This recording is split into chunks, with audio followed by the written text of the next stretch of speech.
These people know how to lead us wherever they want us to go because they study history and we don't. What was Rome? What was Rome? A republic? What kind of republic? They had a constitution. Did you know that? What happened to Rome? It fell into oligarchy, and then into dictatorship, then into rampant immorality, declined, fell, and became the Vatican.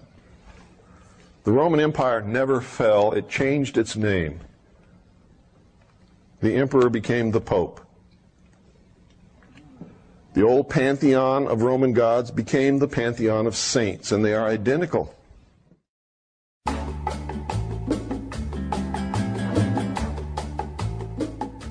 It's Friday. It's 5 o'clock. Welcome to not the BCfm Politics Show. I'm Tony Gosling. Helping me review this week's news is Irish Republican Labour activist Martin Summers. We're online again this week, but hopefully we'll have a City Council guest next week as we go back to the studio. As many people suspected in the second hour, our station manager Pat Hart had different ideas to us about how to cover national and international affairs. And a BCfm Politics Show doppelganger has appeared on our old station, BCfm. It's called The Bristol Agenda and is on every Monday. So we'll be having a listen to their coverage of the Beirut explosion this week and unrest in Belarus. Is it an improvement or just a watered-down version of mainstream media propaganda?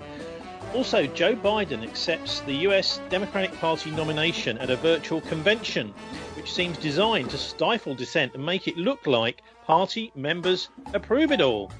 Very easy to do in a virtual convention, but not so easy to do if everyone is meeting and there are maybe a few hecklers, you never know. But you can't do that if it's a virtual convention. Also, the World Economic Forum and Prince Charles are preparing the Great Reset for when the international banksters crash the global economy and try and blame it on COVID or a war or Brexit. This week, we hear from a man who would lead us into the brave new Great Reset world. From the annual Davos conference, one of the key organisers, Klaus Schwab. And two documentaries this week, Coup 53, the untold story of the 1953 CIA and MI6-led coup against Iran's Prime Minister Mossadegh, as well as another film, Plandemic 2, which looks at the 2020 June, July and August, will it ever end, censorship epidemic spreading across the world just as the pandemic has run out of steam. Finally, another of my YouTube films has been censored this week, a 1989 ABC Australia 60 minutes documentary about Satanism and ritual abuse, murder and child sacrifice in the UK. Yes, 1989. And of course we saw in the early 1990s the beginning of the shutdown of TV investigative journalism in the UK. Anyway, joining me to review this week's news is Irish Republican Labour activist Martin Summers. Hi, Martin. Hello. Been to the pub again this week or not? No. No? Are you deliberately staying away? Pretty much. I mean, when I used to go to the pub, it was like going to a nightclub and just sitting there with a pint. That just doesn't cut it, really. OK, so we did cover last week, didn't we, the injunction, which I've just got my court papers through today, which is an attempt in Bristol to keep travellers out of the part of a city called St Werburgh's. I put an article up on our show page at thisweek.org.uk on last week's show. It's also on the Land Is Ours website. That's tlio.org.uk. You can find it there, really explaining some of the background to this. One of the most amazing things, Martin, which we didn't cover last week, is the fact that Thangam Debonair MP, she's right in the middle of this injunction and she's housing spokesperson for Labour. Well, I don't know what her exact role is in relation to the injunction, but I was aware that she was now housing spokesperson. Yeah. I mean, what do you make of this? Because, I mean, I'll put another link. I'll put a link up to our show page at thisweek.org.uk to a fascinating article in the Traveller's Times, which is looking at the whole business of the new attempt to criminalise trespass, which is being spearheaded by Jacob Rees-Mogg and the Tory party, this will actually make travelling people living in caravans, things like that, a criminal offence, and the police will then have to go and arrest these people. And it seems as if here in Bristol, even though we've got a Labour mayor, they're trying to sort of almost do the groundwork for what is effectively a Jacob Rees-Mogg land grab. Well, we shall see how this plays out. I'm not au fait with all the details of all of this, so it's not easy for me to comment other than in a general way. Clearly, criminalisation of travelling at the same time as we're having a massive economic recession and loads of people are going to lose their housing is clearly a criminalisation of poverty. But that's not on, is it? And also, of course, this is a massive struggle that's been going on. Actually, it's been going on for centuries, really, hasn't it? Well, indeed, yeah. I mean, we can either look at it in terms of what's happened recently with the universal credit and all the rest of it, or you can look at it in a more general way as the control by the landed interest in politics in general. And of course, they're just about to rip up the planning system that was brought in after the war, so that the developers will basically get a free rein to do everything they want. And you can see that the people driving Tory policy at the minute are of the disaster capitalism ilk. I mean, Dominic Cummings is a classic disaster capitalist, as is Jacob Rees-Mogg. So they regard all of the things that are going on now as an opportunity to ram stuff through, which in normal times would be much more resisted than it will be. I mean, and even they're just hoping to achieve as much as they can of their extreme agenda. But why is it, Martin, you haven't really addressed the point. Why is a Labour city doing the groundwork for what is effectively a Jacob Rees-Mogg privatisation of land and criminalisation of traveller policy? Well, land is already privatised, so let's just leave that aside. I don't know what the thinking behind. Well, no, hang on. We're talking about the privatisation of rights. Okay, yeah. So gypsies and travellers do have rights, but they're now saying, well, actually, it's going to be a crime. Yeah, well, I understand all of that, but you wanted to talk about what the council's doing. If you ask me, I don't know what the council are doing. I'm not a councillor. I mean, no, I'm asking you really what the Labour Party is. Why is the Labour Party doing something like this? Well, I don't know, because you'd have to ask the people responsible. But I would suggest to you that there's two possibilities. Either it's being carried out by officials who've got their own let's keep everything tidy mentality, or there's a more political agenda behind it, which is more than likely that people in St Werburgh's have complained about travellers that they don't want them. Well, they've been doing that for decades. They've been doing that for decades, Martin. Well, indeed, but one way or another, that's the most likely explanation. But if you ask me what's the explanation, the answer is I don't know. Are you saying it's maybe officials? Well, it won't be just officials, because certainly both Steve Pearce, who's the cabinet member for waste, who's dealing with this, I was quite shocked to find that it's not Paul Smith from housing, but it's Steve Pearce for waste, whose budget this is coming out of. And obviously the mayor himself will have both signed this off. Well, OK, so you've done a bit of digging there and you've got some more information than I knew. So I've no idea what's driving it. This kind of thing doesn't work, because even if you were to be successful in pushing travellers out of St Werburgh's, they'll have to go somewhere else. But don't forget, many travellers are not registered to vote, and large numbers of people don't participate in elections, and therefore they don't get much of a say.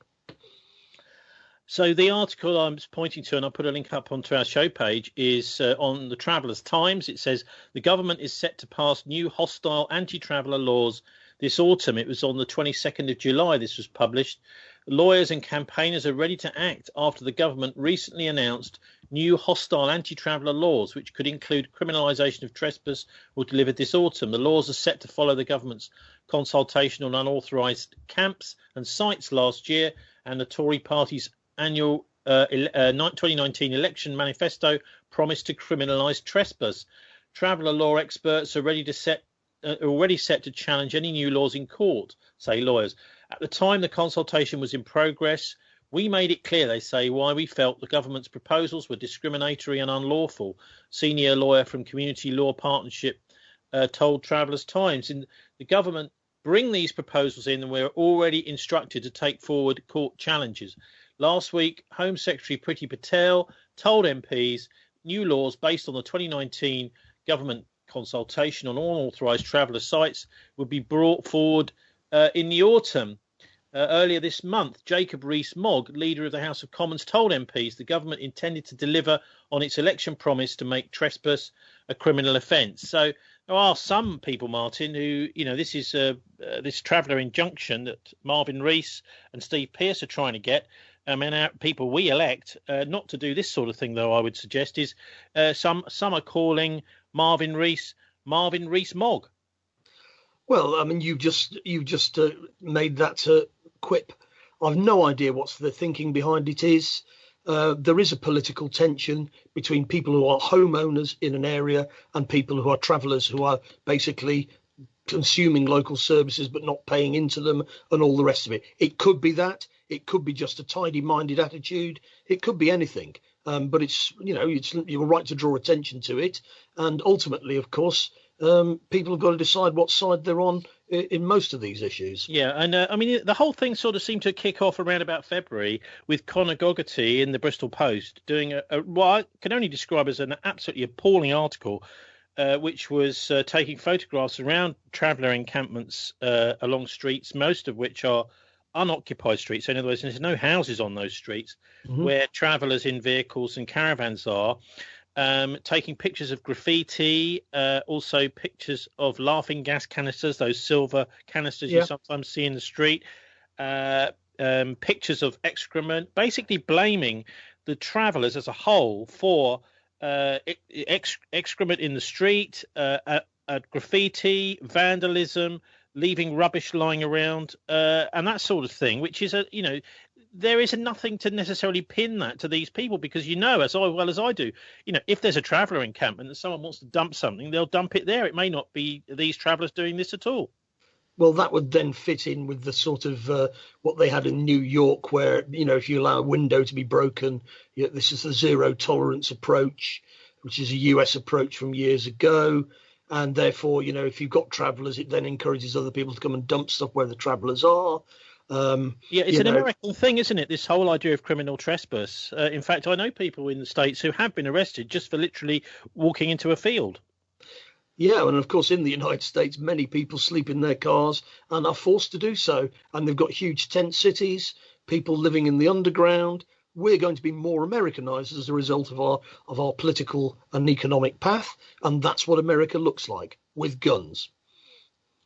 Also this week in The Guardian, we've had George Monbiot's article, English Landowners Have Stolen Our Rights, It's Time to Reclaim Them. And he puts in a little bit there about the travellers too.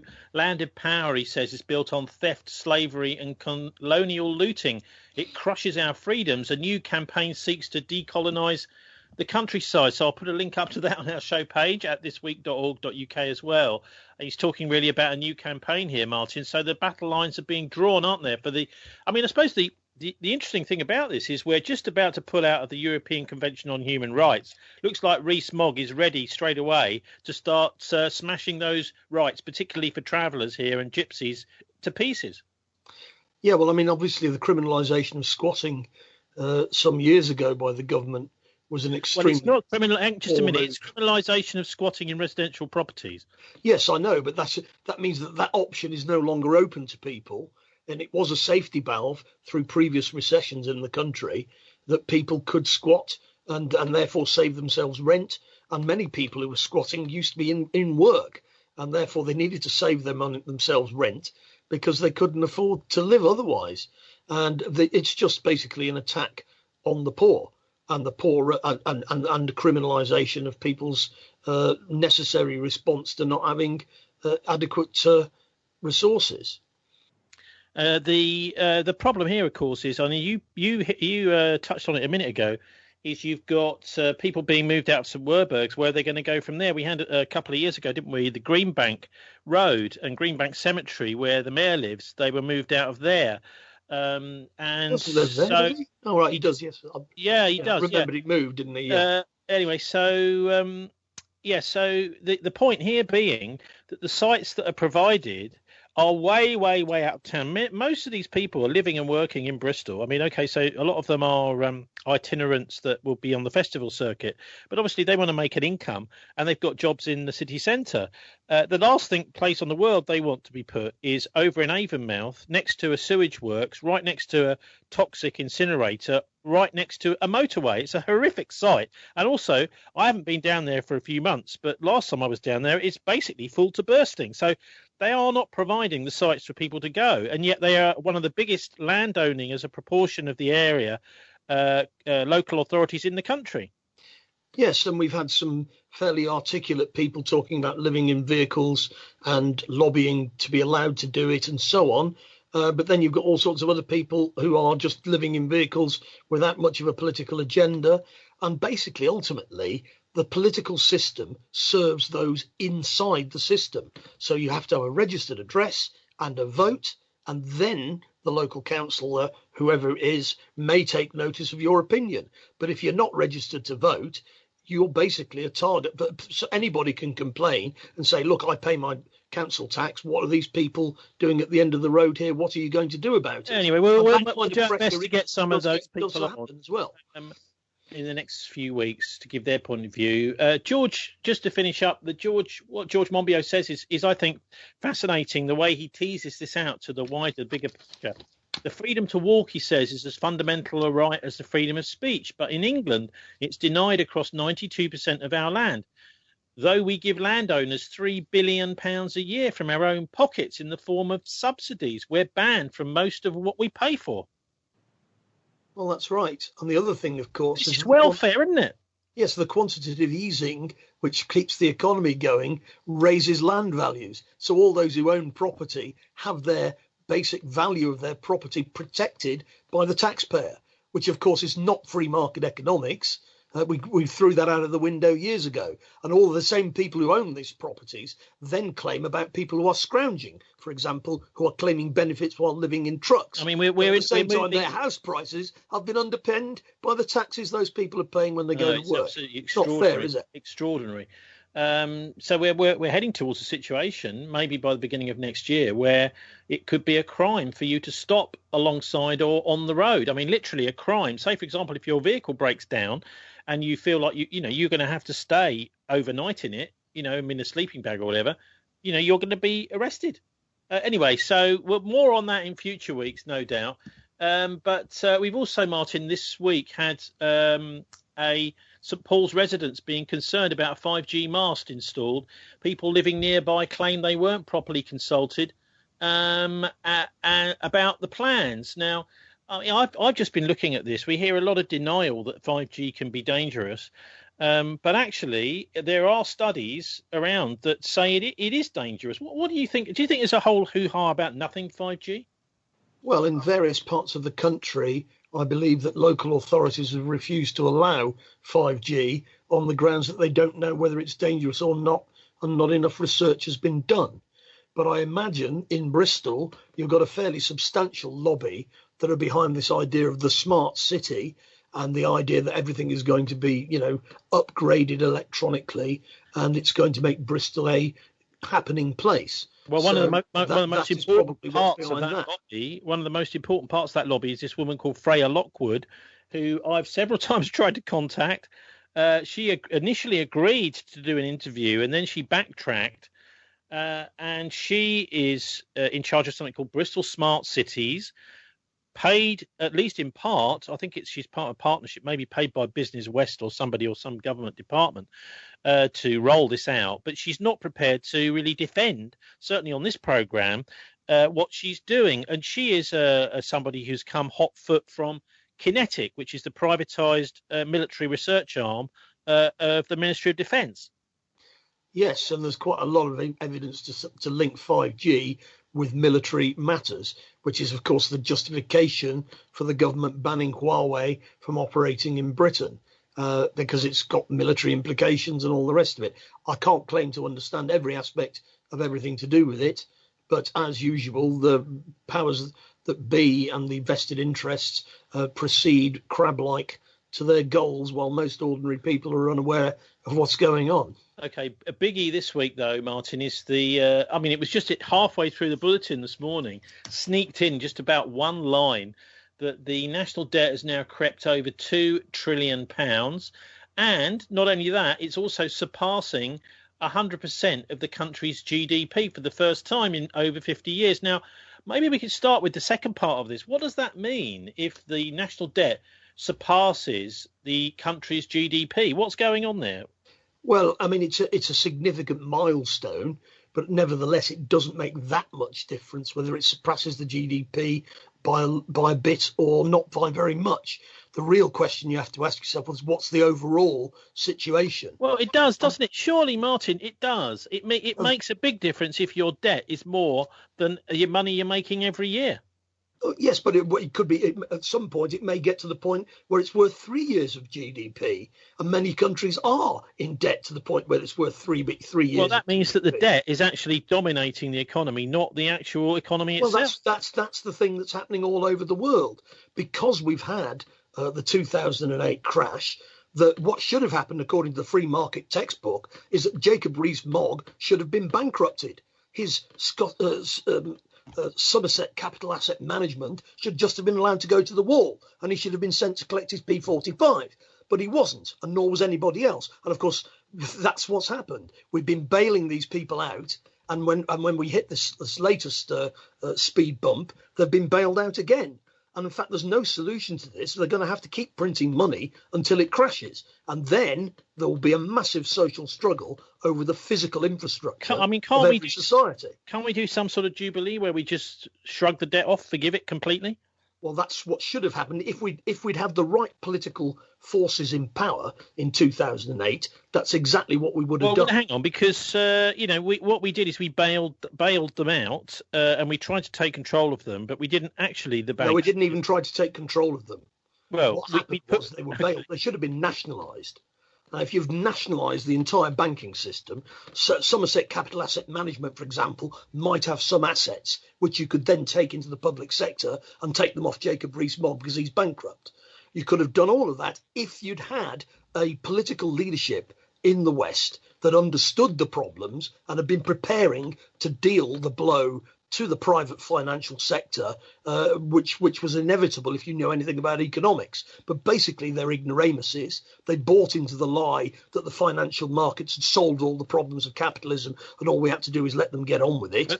So they were totally unprepared when the whole thing went tits up. Martin, surely this debt is a bit of a time bomb, isn't it? At some point, it's just all going to go bang. Yes, it is. And as Keynes pointed out in the 1930s, debts that can't be paid won't be paid. And that's not a political point, that's a logical point.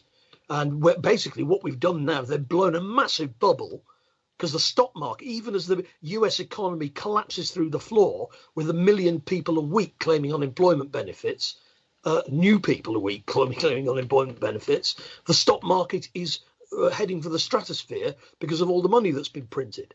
The only end to that is a big bang.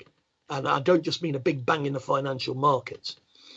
So we talking here about what's going to be the real cause of that, do you think? Is it, because it does look as if the banksters are ready for it. Well, they've got the deep state behind them, and it's therefore not a free market setup.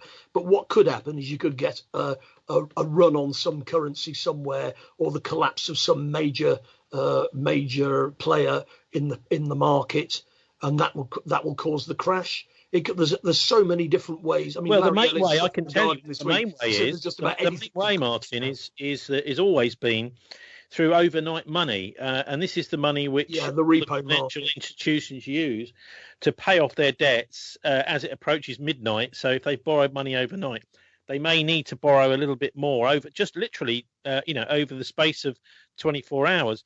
In order to settle those debts that haven't been paid when it approaches midnight. And that money is usually very cheap because the banking system is reliable.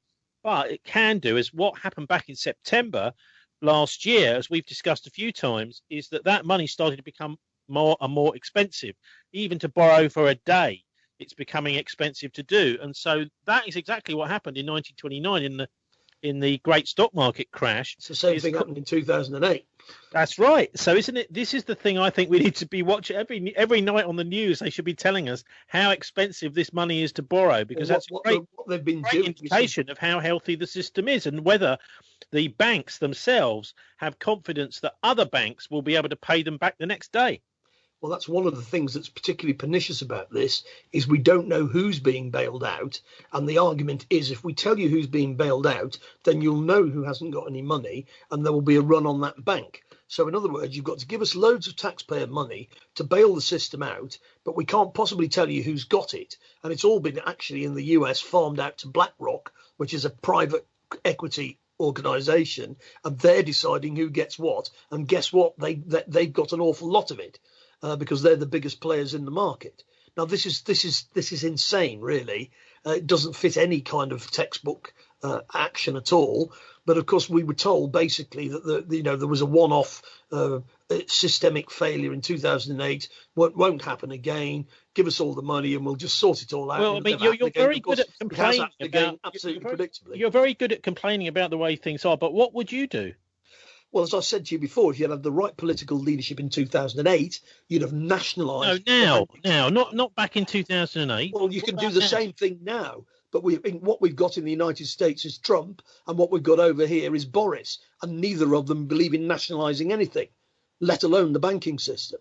But what would you do, Martin? I don't want to hear about things that are not going to happen. I want to hear, what would you do? Well, what is going to happen? If I was the Prime Minister, I would nationalise the banks, Tony. Right. But I'm not the Prime Minister, and they're not going to. Well, they might have to at some point, mightn't they? Well, they will. No, they won't. No, they won't. What they're doing is they're chucking money at it, but without taking control of it, which is the worst of both worlds. Interesting. Well, look, we've had another big event this week, and that is the sentencing of Hashem Abedi for the Manchester Arena bomb.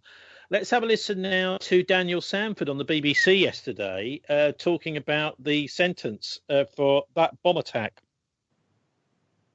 Well, it was the longest possible sentence the judge could hand down. Daniel Sanford has been following the Hashem Abedi case at the Old Bailey throughout. And Daniel, he got 55 years for his part in the murder of 22 people at the Ariana Grande Manchester Arena concert in 2017. What exactly was said in court today? Well, after more than a day's harrowing testimony from survivors and the bereaved relatives affected by the Manchester Arena murders, the judge came to the moment when he was to sentence Hashem Abedi. Hashem Abedi had been brought to court but had refused to come up to court from the cells, so the judge was addressing an empty dock. He said that he believed that Hashem Abedi was as guilty as his brother, Salman Abedi, who had actually detonated the bomb. He described the murders as atrocious crimes, and he said that he was satisfied that Hashem Abedi had known that the target was to be an Ariana Grande concert, where he knew that a large number of children and teenagers were present, and the judge noted that in fact almost half of those killed in the explosion were either children or teenagers. He said that he would have given Hashem Abedi a whole life order. He would have never been released, except he couldn't because he was under 20 at the time of the bombing. But in passing a minimum term of 55 years on the life sentence, meaning that the parole board won't even consider release for 55 years, he warned that Hashem Abedi should be under no illusions that he may never be released. And relatives of those killed have been in court throughout this process. How did they react to the sentence today? Well, clearly they would have preferred a whole life order, but they had been told in advance that that wasn't going to be possible. I think generally they were all pleased with the huge length, the record length of the minimum term. Daniel Sanford there. Yeah, so Martin, what's your thoughts about Hashem Abedi, and did he do it? Well, the interesting thing, we've got to peel back several layers of observation here. First of all, both of them were members of the Libyan Islamic Fighting Group. The Libyan Islamic Fighting Group basically began in the 1980s inside Libya, mostly in Tripoli, and they've had an intimate relationship with the Western intelligence services, specifically with MI6. And in actual fact, many Libyans live in Manchester because that's where they were based. So the Abedi the Abedi brothers were going backwards and forwards, or one of them at least was going backwards and forwards to Libya to fight in Libya against Gaddafi with the connivance of MI6. And of course, they've been conniving with this group back to the 1980s. David Shaler and Annie Machon pointed this out from MI5, pointed this out in the 1990s, that the Libyan Islamic Fighting Group were being given resources by MI6 in order to carry out attacks inside Libya. Now, you could argue that what's happened here is blowback. If you play footsie with those kind of people for 30 or 40 years and you allow them to operate in one of your major cities, then this is the sort of thing that might happen. But you could get deeper than that, because the father was still working with MI6 when he was over there fighting Gaddafi. He's still in Libya. He's been on the record as saying that he thinks this is a setup by MI6 to make his sons look bad. I don't know whether that's true. It could be. It might not be. It's interesting, isn't it? The way that MI6, the Libyan Islamic Fighting Group are a Western front organisation. Martin, it's Secondly, interesting. That shows that they may well be behind what's happened, like 9/11. It shows, doesn't it, how MI6 treat people who deal with them a little bit like Skripal, potentially. Anyway, I mean, certainly one of the, I think, most likely things that's happened with Skripal is him wanting to return back to Russia. And then all of a sudden he's caught up in this so-called Skripal affair, the so-called poisoning, where this deadly nerve agent doesn't kill him or his daughter, and then he disappears off the face of the earth. So a similar sort of thing with Ramadan Abedi, who was the alleged bomber and Hashem Abedi's father. The Daily Mail, back in March, though, at the height of the pandemic, I didn't notice this one, Martin. It says his father was arrested and then disappeared after the attack. He's now been tracked down and living in Istanbul. He was captured by the police in 2017, hours after his son's attack. He's now receiving medical treatment in Turkey's Istanbul, according to sources. The father of the Manchester Arena terrorists, alleged terrorists anyway, was arrested in Libya following the bombing, which killed 22 people, is receiving medical aid in Istanbul. While it's yet unknown what the father is being treated for, sources told the Mail it's being paid for by the Libyan government, who he previously worked for as a civil servant. This has come out through the Daily Telegraph. Yeah, and I think what will be very interesting is to follow all of these linkages back. I would ask the question, what relationship did these brothers and the father have with British intelligence? I bet you it goes back years. And of course, the father being in Istanbul, I didn't know that, but it doesn't surprise me, because the other main input into the Libyan Islamic Fighting Group comes from the Turkish intelligence services, MIT. You know what, because they're pro-Muslim Brotherhood, etc. I know what I can sense is a little politics show investigation with you and I flying out to Istanbul to interview this guy if we possibly can. It'd be very interesting to hear what he had to say about all this. Anyway, one of the most he said, as I remember, Tony, was that the whole thing was a setup by MI6 and that his son was innocent. That may not be true, but that's what he said. Okay, so I mean, there are various aspects to this attack which are very, very strange. The Ariana Grande concert, not least of which is that the evidence, so-called evidence, which said that Salman Abedi was even there, was taken in a lift somewhere, but everything else had been blacked out, so you couldn't tell. It looked like a lift. You couldn't tell if it was actually taken in the Manchester Arena at all. It was just a silhouette of him with a kind of silver edge around him, where the whole of the rest of the background had been blacked out by whoever presented that, I imagine, the anti-terrorist police, to the press. Well, at the very least, there's probably a lot of embarrassment inside MI5 that these people were their protégés, and we've heard very little about that. I think that's the main point that people need to take home. The Libyan Islamic Fighting Group is a glove puppet for MI6 and has been for decades. Daniel Sanford did not share with the listeners to the BBC yesterday some of the disconcerting feelings or disconcerted families of those that died, who have been finding it almost impossible to get any information out of the security services whatsoever about why Salman Abedi was reported to the anti-terrorist hotline, etc. that various things happened, and it was just no action was taken whatsoever. And not only that, even though he was supposed to have been one of the top people on their watch list, he still managed to assemble so-called a bomb and carry out this attack. But I think one of the most interesting aspects of all of this case, and I keep coming back to this Sky TV interview with a woman called Dawn Waddy, who saw a suspicious woman at the Manchester Arena, who may have actually been the real bomber. And I did contact Dawn, spoke to her briefly on social media, and then she intimated, she didn't actually spell it out, but she hinted to me that there was pressure of some sort being put on her not to be interviewed and not to talk to me after she'd given this interview we're going to hear now to Sky News. We sat down in our seats to start from the beginning. We had somebody sat next to us and looked very suspicious. She was fidgeting all the time with a bag on the floor across her. She was by herself. What was she doing? She was looking in the direction of where the explosion actually happened all night and smirking to herself.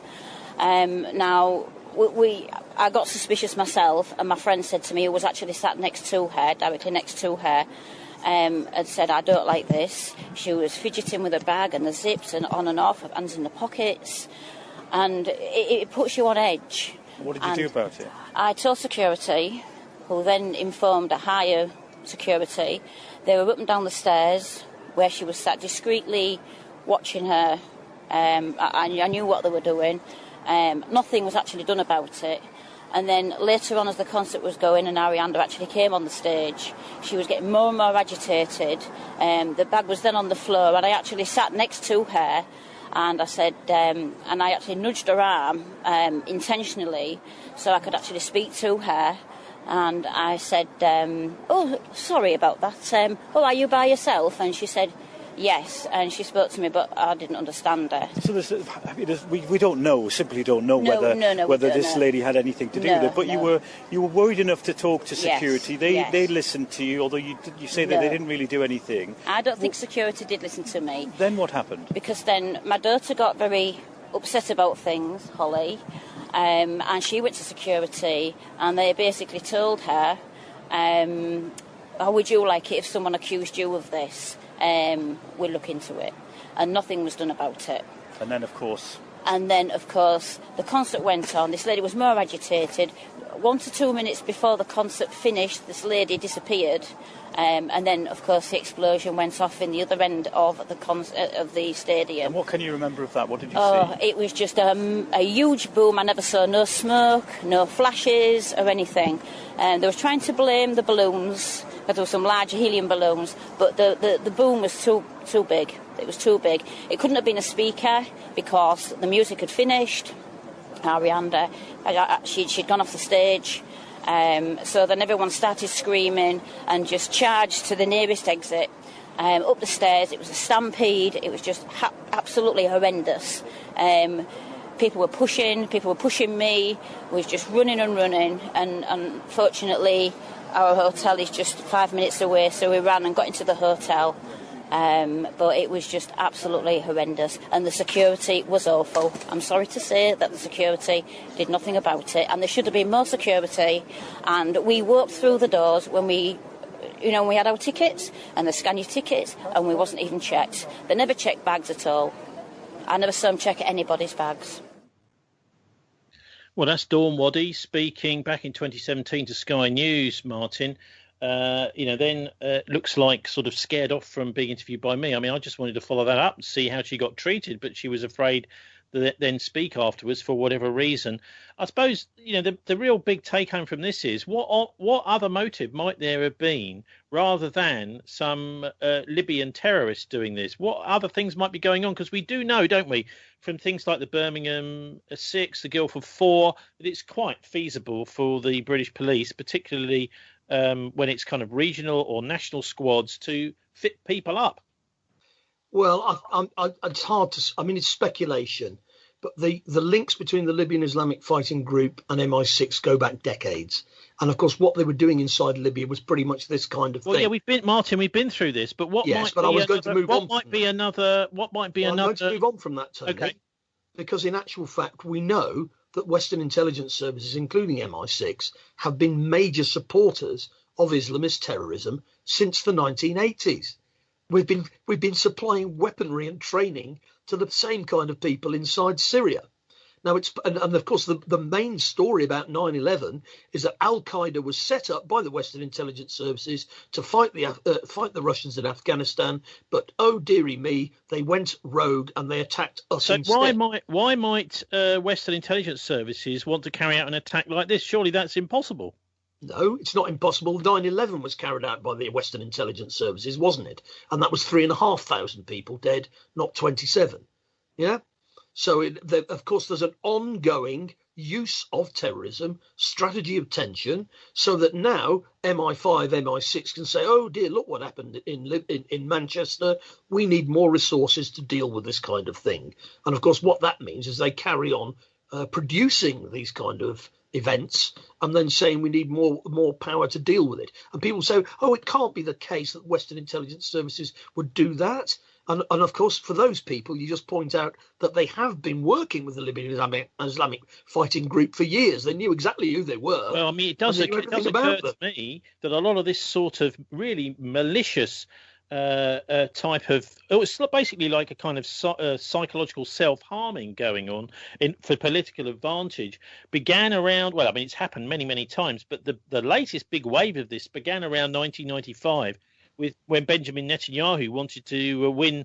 It looked as if he was going to lose the Israeli elections and the assassination over there that led to him.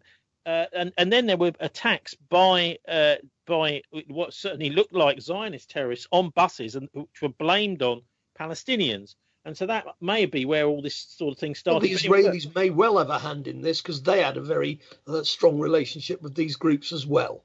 And including Saudi Arabia as the main funder of all of this, they're our allies. All around the time, with weaponry all the time. The British military over there at the moment, helping them turn Yemen into hell on earth. And that all happened around the time of the assassination of the great peacemaker Yitzhak Rabin. Anyway, look, let's go on to look at COVID, and I'm looking forward to another little tussle with you, Martin, over this, because we're going to hear from a local doctor now. There's a former BBC journalist, Anna Breeze, who's been putting up all sorts of interesting interviews on social media and on a website. And this time it's a local doctor, a company director who's called Greg. He's 51 years old, from Gloucestershire. I'm not a journalist, but I have spent a few hours on the internet looking at UK government websites for my own sanity, and hopefully my findings will reassure others we are not in a state of chaos, all waiting for Armageddon to smash into our lives. We just need to focus on those who are in danger and protect them whilst we all get back to business, back to how it was, and start chipping away at this £190 billion bill we've racked up tackling the COVID-19 situation. Many SMEs and big businesses have failed, struggled, or just hanging in there. 1/3, 34% of UK white-collar employees have gone back to work, lagging far behind our European counterparts, where almost 3/4 of staff, 68%, have done so, according to analysis from US Bank Morgan Stanley's research unit, AlphaWise. UK government borrowing is at £1.98 trillion. This is the highest since 1961. OK, it does help with the world's 5th biggest economy, but it does not make good business or economic sense to have such a large, huge national debt. So that's Greg from Gloucestershire. Martin, he's saying what many, many other people are saying is, look, let's protect people who are vulnerable and everyone else get back to normal. Otherwise, we're just fueling this debt crisis, which will end in tears. Well, at least he's talking about the debt crisis rather than pretending he's a medical professional. Let's talk about the debt crisis. The reason we've got a debt crisis is because, as you pointed out earlier, in September, the repo market collapsed in the United States of America, just like in 2008. So the debt crisis is a result of that. The COVID is a cover that gives them an excuse for governments to print money and give it to the banks. Now, the fact of the matter is this is now way out of control. They're going to have to print any amount of money now to keep the asset price inflation in the stock markets going. The moment they stop doing we won't go back to normal. The banking system will collapse. So you've got a situation where they must print more money, otherwise it collapses. It's a kind of an addiction, and we'll be talking about that in the second hour. We got Michael Hudson, a clip with him. But let's have a listen now to Andrew Wakefield. He's he's no longer a doctor, so-called discredited, who he says, anyway, he discovered the MMR vaccine was giving young people autism. And for his pains, he was, well, not quite booted out of the country, but certainly booted out of the profession, as many doctors seem to be being now by the General Medical Council when they come up with reports that the big pharma don't like. But anyway, this is his film.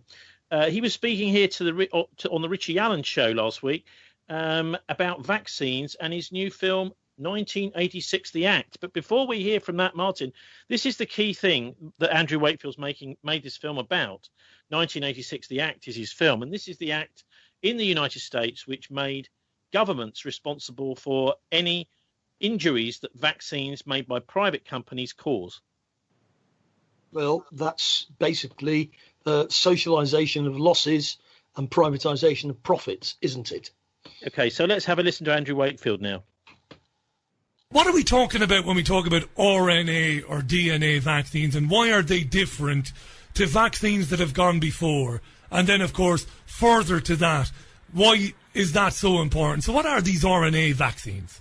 Okay, so historically, live viral vaccines like measles, mumps, rubella, chickenpox, the oral polio have been made by growing the virus in cell culture. The only way you can propagate or grow the virus, make more of it, is to grow it in cell culture, because viruses have to live in cells. And what they do is hijack the cell's machinery to make more of themselves. Now, in doing that, there were huge problems that no one really ever got to learn about. Some of them are covered in the film, where when they used monkey kidney cells or dog kidney cells or kidneys from aborted fetuses, but mainly animal cells, what they were doing when they created that live viral vaccine is they were allowing viruses that were already in those cells that weren't harmful to monkeys or chickens or dogs, right, but could be very harmful to humans, into the vaccine. So you weren't just getting a measles vaccine, you were getting a slew of bad stuff as well. And they had no idea what the consequences might be.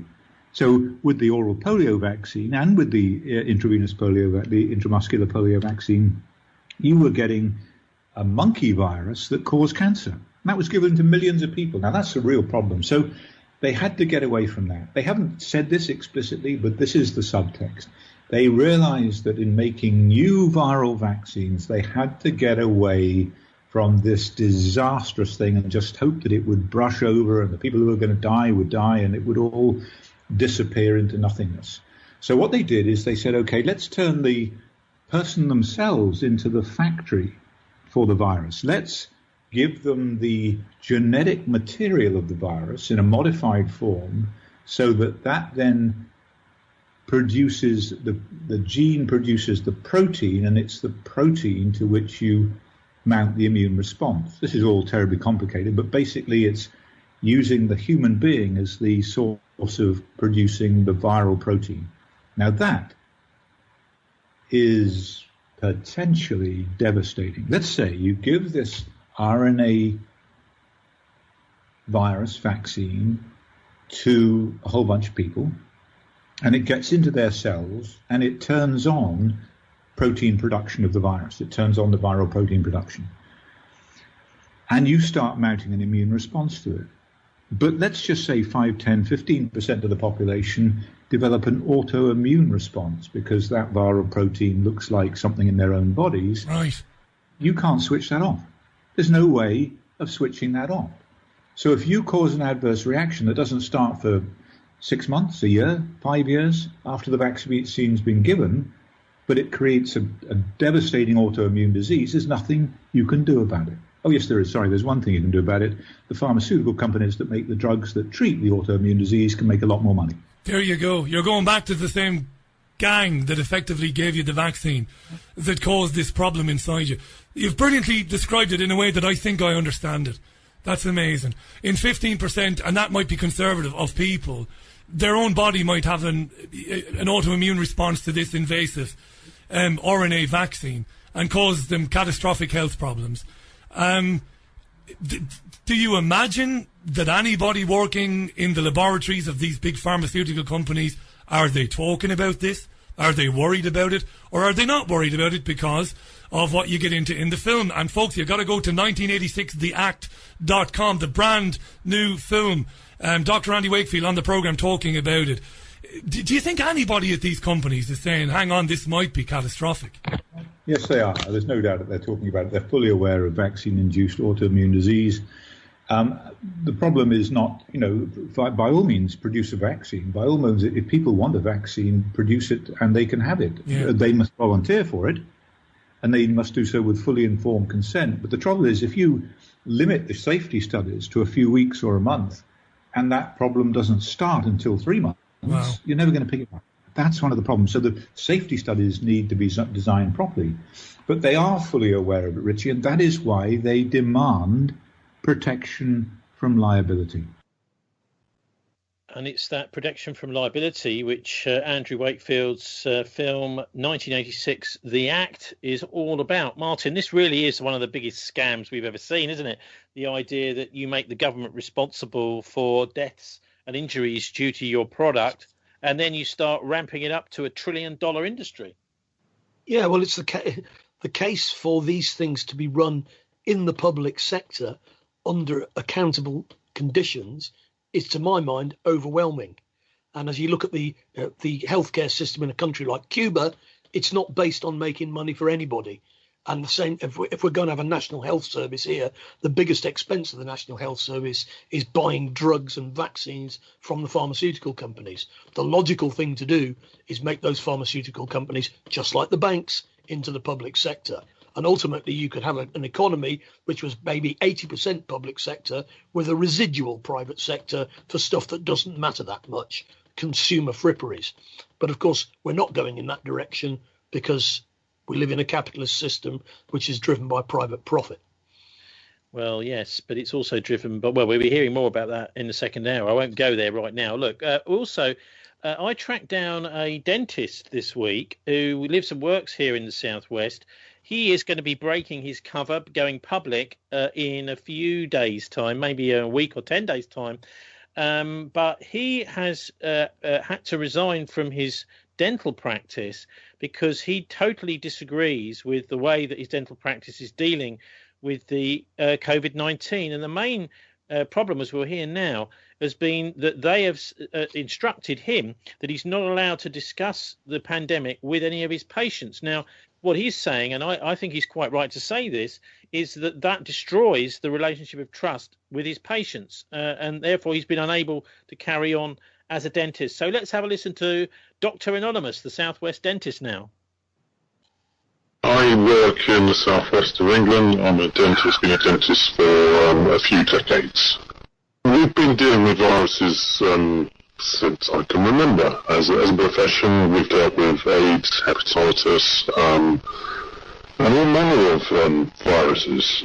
There's quite a few parallels between this scare, and I do believe it is scaremongering, and the HIV outbreak. As an example, I was working in a maxillofacial unit in a hospital in Wales. We used to fix broken jaws and take out wisdom teeth, that kind of thing. And so I was taking out someone's wisdom tooth of HIV, and I reached up and moved the operating lights so I could see more clearly. And my consultant said, "Oh, well done, you've given everybody AIDS now." And so the kind of panic, which obviously is complete nonsense, the kind of panic they were spreading back then, they're spreading again now. I remember we would not treat HIV positive patients. We had to send them to the hospital initially, and then then we started seeing HIV positive patients at the end of the day and then having to scrub down the whole surgery afterwards. And they're going to do, I believe, they're going to do very similar things with COVID-19. They're going to tell people that they're positive, and then they will be treated like a biohazard, and will be treated in the same way, I believe. The PCR test that they used back in the day for HIV, it's the same test they're using now for COVID-19.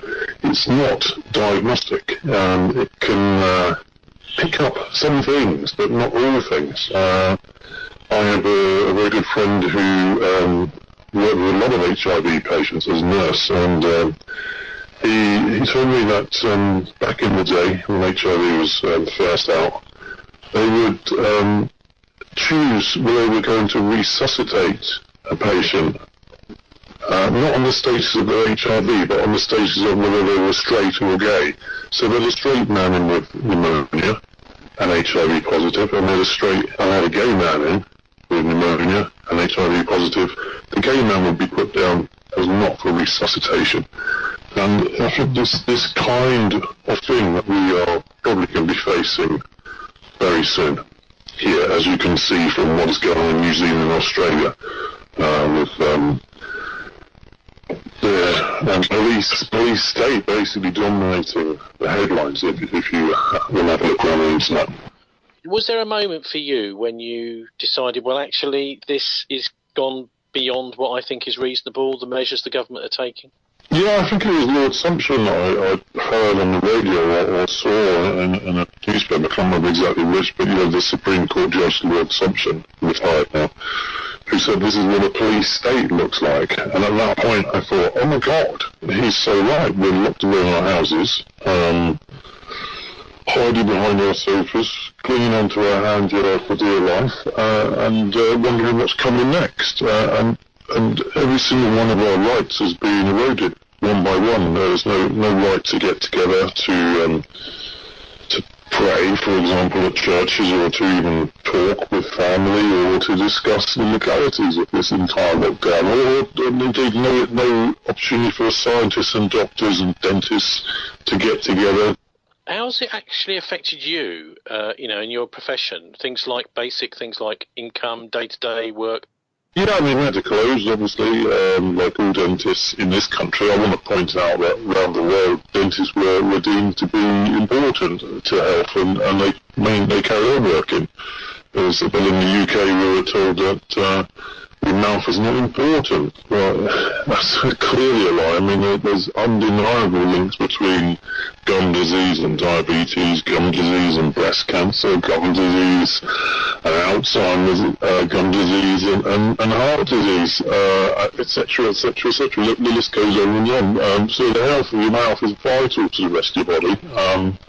And to leave people with abscesses and infections and with terrible toothache and broken teeth and broken dentures and bridges falling out, it's just a crime. They did not need to do that. It was completely out of all proportion. We have been dealing with viruses, like I say, for as long as I can remember. So there's nothing new about this virus. So I've worked through every flu pandemic before, and obviously I guess you'll be fully aware, and your listeners will be fully aware, that in 2017, 2018, we had more people die from the flu. So we had 50,000 deaths then, and in 69 we had 80,000 deaths. So this is being blown out of all proportion. And Martin, our anonymous doctor, he is a doctor, but he's a dentist, having to leave his profession, or he's been forced to leave there, and he should be blowing his cover in a few days. But, I mean, he's saying this is a massive overreaction. He's quoting various figures. And of course, the main point here is that professionals who, really we go to as experts on these sorts of subjects are being told, well, you've got to conform to national government policy or else you're out. Well, that's right. I mean, and who decides that? Well, that's a question, isn't it? I'm not an expert on any of these things.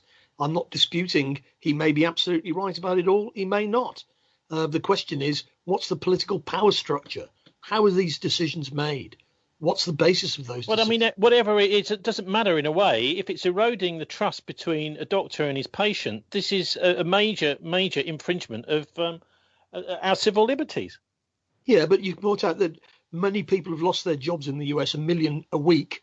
And as they lose their jobs, they lose healthcare insurance. So in actual fact, they don't have a relationship with any doctors or dentists at all because they don't have any insurance. Well, that's not the point. Therefore, the question of how they should be treated doesn't even arise. It's not the point we're making, really. That anyhow, let's move on because we got. I think it's our final clip on COVID this week, which is an Omaha, Nebraska, in the Nebraska COVID hearings. This is Dr. Tabor. My name is Dr. Tapper. I'm in private practice in Omaha, Nebraska. I don't wear a mask. I see over 200 patients a week. I come in close proximity with every patient that I come across. Why haven't I contracted this so-called disease? Americans make up 5% of the world population, but yet we take in 65 to 70% of the world's pharmaceutical drugs. We are one of 2 countries that allows pharmaceutical advertisements on the television. But yet 80% of Americans are suffering with a chronic disease associated with poor lifestyle choices. 700,000 people will die of heart disease this year alone. 600,000 people will die of cancer. 300,000 people will die of obesity this year. When is enough enough? If this is truly about health, then mandate healthy living, exercise, good food choices, chiropractic, outlaw tobacco and cigarettes, processed sugars.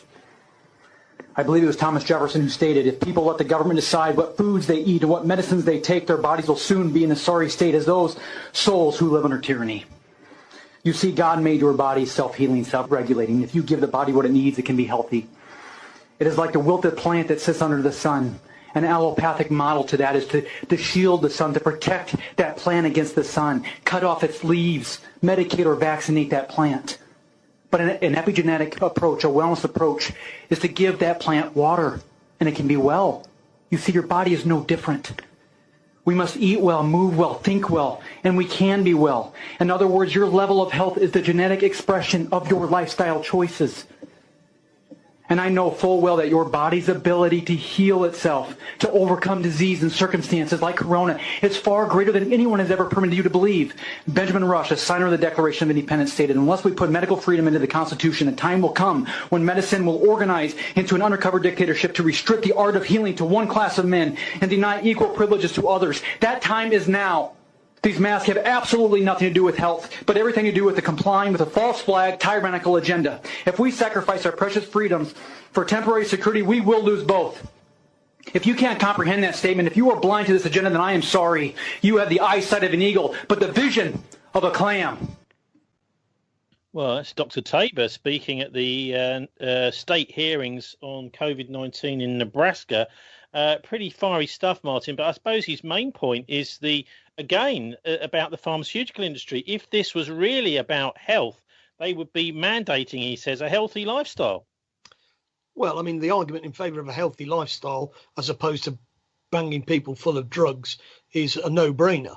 But as I'll come back to one point I made earlier, 40% of the population in the US had no healthcare cover at all. It's now going to be over 50, 60% with all these people being made unemployed. So the human rights of those people to see any doctor doesn't exist at all. And of course, that's the case in many parts of the world. So the idea that the healthcare system is oppressing us, in some countries, they haven't got a healthcare system to oppress you with. You just die in the street.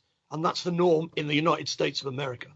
Finally, this week, in the first hour, I thought we'd have a look over in Essex, where I was on Monday, at Bradwell Nuclear Power Station. Well, Bradwell A is a very old Magnox station, rather like Hinckley A, and this is why I'm sort of taking interest in this, because it's interesting to see what's happening on the Essex coast, to compare it with what's happening on the North Somerset coast. And what they're planning there is a gigantic new reactor. It's a brand new type of pressurized water reactor, which I thought, I mean, I don't know how much you know about reactors, Martin, but the only time I think a pressurized water reactor was used in the UK was Dounreay, and it was a total disaster.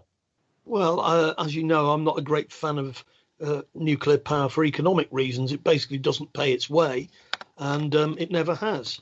The PWR, pressurised water reactor, I'm not sure if it ever delivered any electricity to the grid up at Dounreay. And I know it took an immense amount of money to decommission. The interesting thing I think about Bradwell, even though it was decommissioned in 2002, it's still sitting there. The local people at Bradwell-on-Sea were promised by the nuclear authorities that the waste would all be taken away and that there would be a cap put on the concrete, the base of the station, and grass on top so people could have a picnic. Oh dear, that hasn't happened. We're talking about 18 years later now, and all they've got is the old reactor containment areas, the gigantic great concrete things, and the pressure vessels, the steel pressure vessels underneath them. The whole thing has just been left as mothballs, in mothballs, and a great big sort of steel cladding put over it. So you've got these kind of two gigantic great boxes by the side of the sea or the river, the estuary there at Bradwell-on-Sea. But anyway, when I was over there, I had a chat to the chair of Bradwell-on-Sea Parish Council, Jean Allen, about what she makes of this whole proposal, which she's about to tell us now, is going to be 10 times bigger at Bradwell B, this new proposal, than the old Bradwell A, the Magnox stations that shut back in 2002. I'm Jean Allen. I'm chair of the Bradwell-on-Sea Parish Council. This is Bradwell B. It's covering round about 450, 500 acres. It is huge. The scale and the size of it is immense. There'll be 2 reactors. There will be accommodation. They are considering 500 permanent new homes, which, of course, our village has only got 380 households at the moment, so that's more than doubling the houses. There will be temporary sites, there will be recreational grounds, there will be anything that is going to be for up to 9,000 workers. And how long are they saying it's going to take to build? We're sort of estimating 10 to 12 years, I believe. The Parish Council did a survey. We sent a survey around to each household, asking them opinions. We sort of put questions out, for the ordinary yes/no answers. At least 95% of those that answered were very much against it. You're here in Essex, in an obvious sort of spot for something like this to happen. I believe that if it had been on the size of the original Bradwell A, I don't think there would have been anywhere near the animosity that there is. But the scale of this development actually will totally envelop the whole of the village.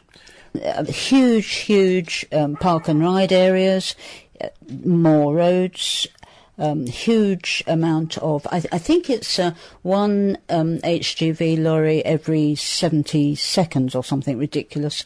It's going to make such a difference to the whole area. But look, it sounds to me like a bit of a David and Goliath struggle. Do you think you can beat it off? I hope so.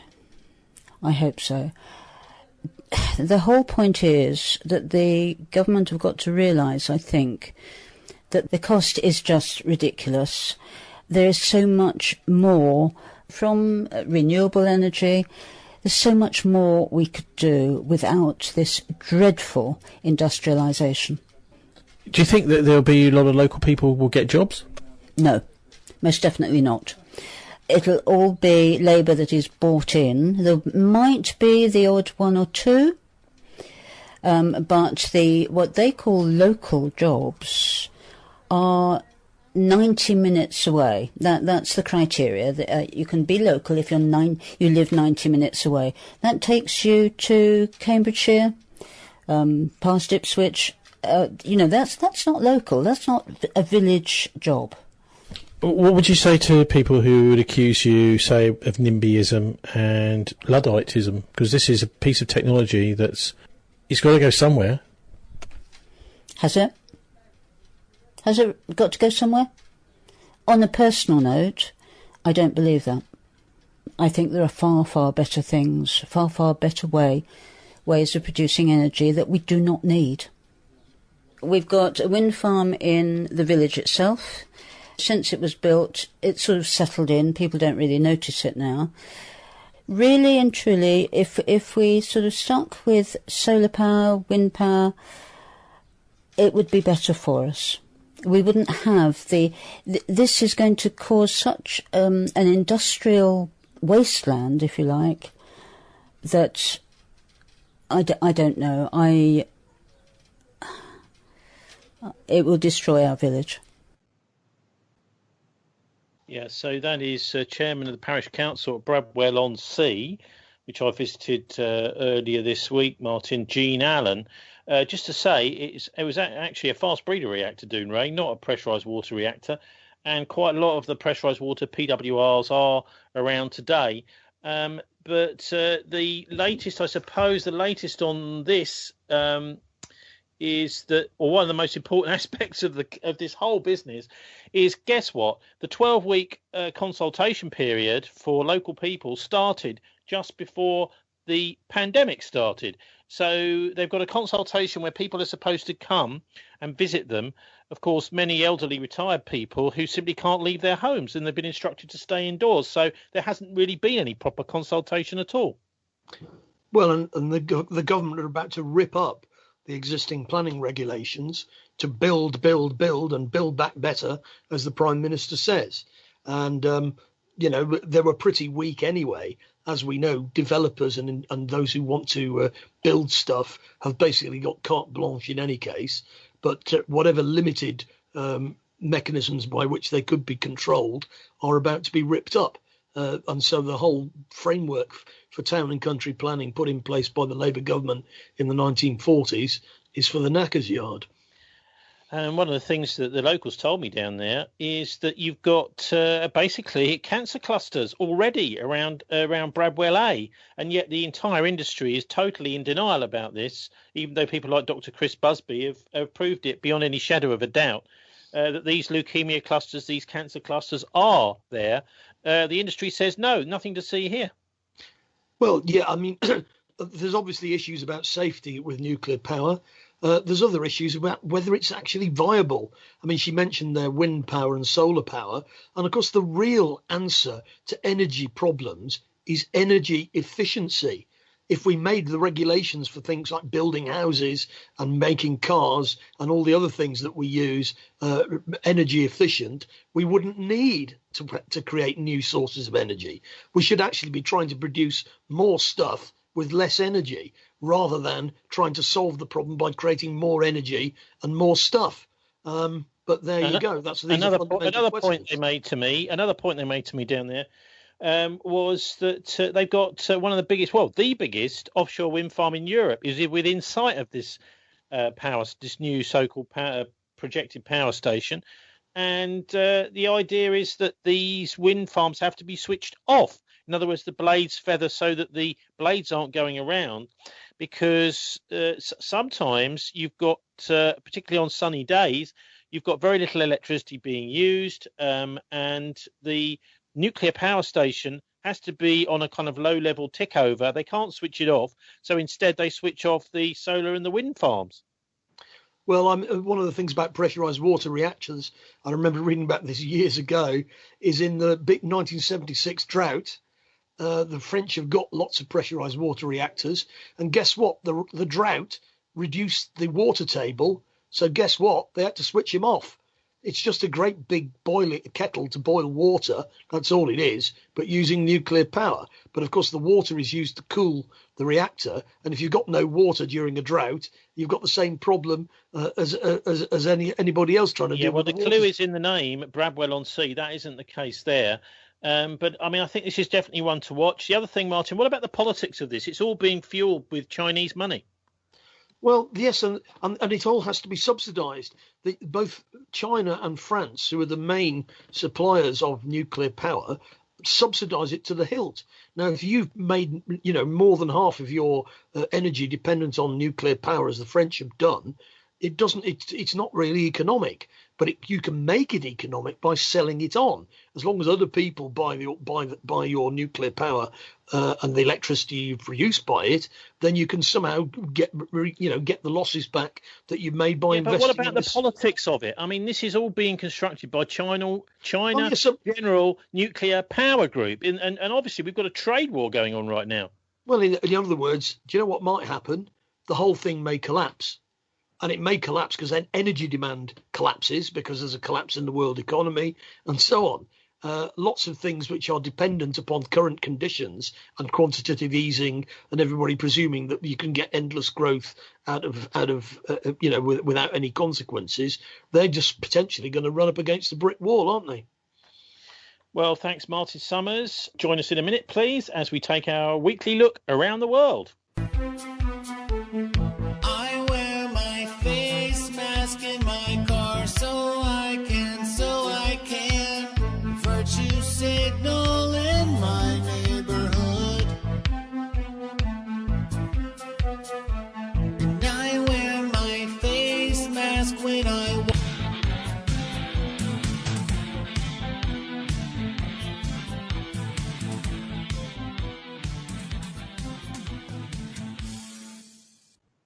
That's the Media Bear there, and their song "I Wear My Face Mask in the Car" from this year, 2020. It's welcome back to BCfm's Politics Show. Well, it's actually not BCfm's Politics Show anymore, is it? It's not the BCfm Politics Show, with Irish Republican Labour activist Martin Summers and me, Tony Gosling, slowly but surely migrating to become the PRSC Politics Show, the People's Republic of Stokes Croft. This week, as many of us suspected, our station manager Pat Hart from BCfm had different ideas to us about how to cover local, national and international affairs. And a BCfm Politics Show doppelganger has appeared on our old station, BCfm. It's called The Bristol Agenda, and it's on every Monday. So we'll be having a listen to their coverage of the Beirut explosion this week, and also the unrest in Belarus. Is it an improvement on this programme, or just a watered-down version of mainstream media propaganda? Surely not. And Joe Biden accepts the US Democratic Party nomination as a virtual convention, which seems designed to stifle dissent and make it look as if the party members approve of everything that's going on. Not a very democratic way to do things, even though it's called the Democratic Party. And also the World Economic Forum and Prince Charles prepare the Great Reset for when the international banksters crash the global economy and try to blame it on COVID or a war or Brexit. This week we hear from the man who will lead us into the brave new Great Reset world. It'll be fascinating to see what Martin makes of him. Klaus Schwab from the annual Davos conference. And two documentaries out this week. Coup 53, the untold story of the 1953 CIA and MI6-led coup against Iran's Prime Minister Mossadegh, as well as another film, Plandemic 2, which looks at the 2020 June, July and August will it ever end censorship epidemic spreading across the world just as the pandemic runs out of steam. Finally, another of my YouTube films was censored this week, a 1989 ABC Australian 60 Minutes documentary about Satanism and ritual abuse in the UK, also murder and child sacrifice. So that came at 1989, didn't it? And as we've heard many times on this programme, in the early 1990s, right the way through to 2000, slowly but surely, the broadcast investigative journalists right across Britain were shut down. But that was before all that and over in Australia in 1989. But I think maybe we better start this week, Martin, with the news that was kind of just breaking as we were on air last week about these three Iranian tankers that have been seized, apparently, and disappeared off the radar on their way to Venezuela. What can you tell us about that? Well, I understand the Iranians have made a statement saying that by the time these tankers were impounded by the US, they'd already been sold on to somebody else, and they weren't, in fact, the contents were not Iranian anymore, and that none of the ships were Iranian flagged. So that's all I've managed to pick up in relation to this. I heard that the tankers have all been taken to Houston, in Texas, and I mean, I suppose the background to all of this is the ongoing attempts to overthrow the government of Venezuela and provoke the government of Iran. I mean, it's fascinating, isn't it? It almost seems as if, potentially anyway, I mean, I'm just guessing here like you are, but the Iranian government might have done this as a kind of sting operation, saying we're sending these tankers over to Venezuela and waiting for the US to pounce on them. Well, I don't know whether that's true or not. I mean, we do know that lots of bomb attacks and fires have been going on in Iran. Martin, why would they have sold them on to somebody else in that case? I do not know, Tony. I'm just saying what they have said. To leave the Americans with something which is actually not Iranian at all, and so they've seized them pointlessly. I think that's what's going on. I think we're dealing with quite a sassy, smart Iranian regime that knows what the Americans are up to before they even do it. Well, we're dealing with an ongoing low-level war.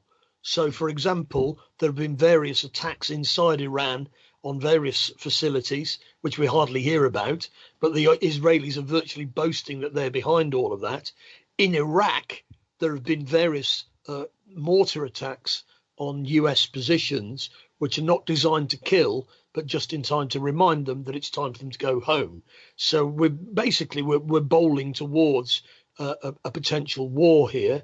But the Iranians, of course, have got an interest in holding back until after the November election in the US, because they've got hopes that they might be able to get a better deal from Biden than from Trump and the Israelis. But nevertheless, at some point, the whole thing's going to boil over. Anyway, I thought, so it's interesting dealing with that one, but there's also this week the Mali coup. The troops there are planning a transitional government. What do you make of that one?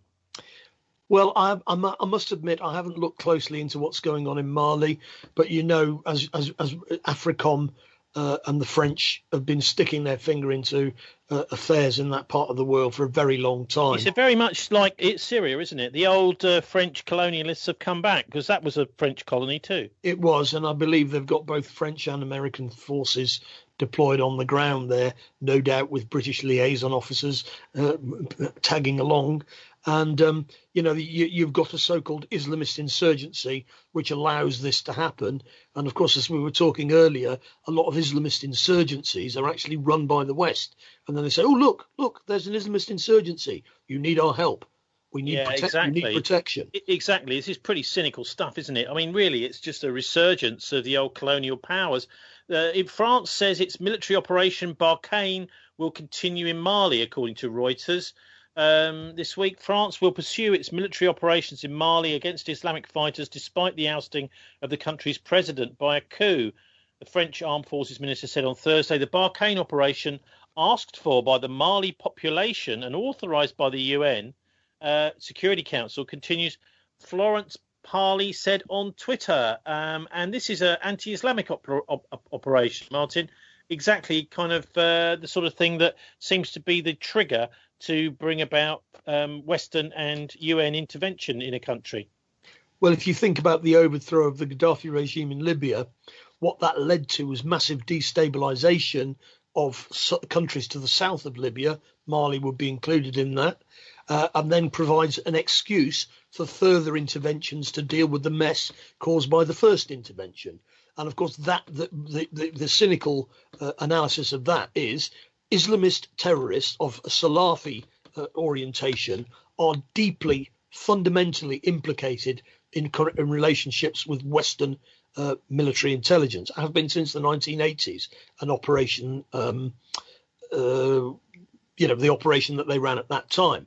And then, of course, they then say, "Oh, you're talking about Cyclone." Cyclone, yeah. Yeah. So, in other words, this goes back a very long way. I mean, everybody knows that the Islamist opposition in Afghanistan was funded and trained by Western intelligence services and military back in the 80s. But, I mean, the obvious question the story is that they supposedly then set off to do their own thing, but they don't. Martin, the obvious question has got to be, was there really any independence for these African countries after the colonialism was started stripping away too?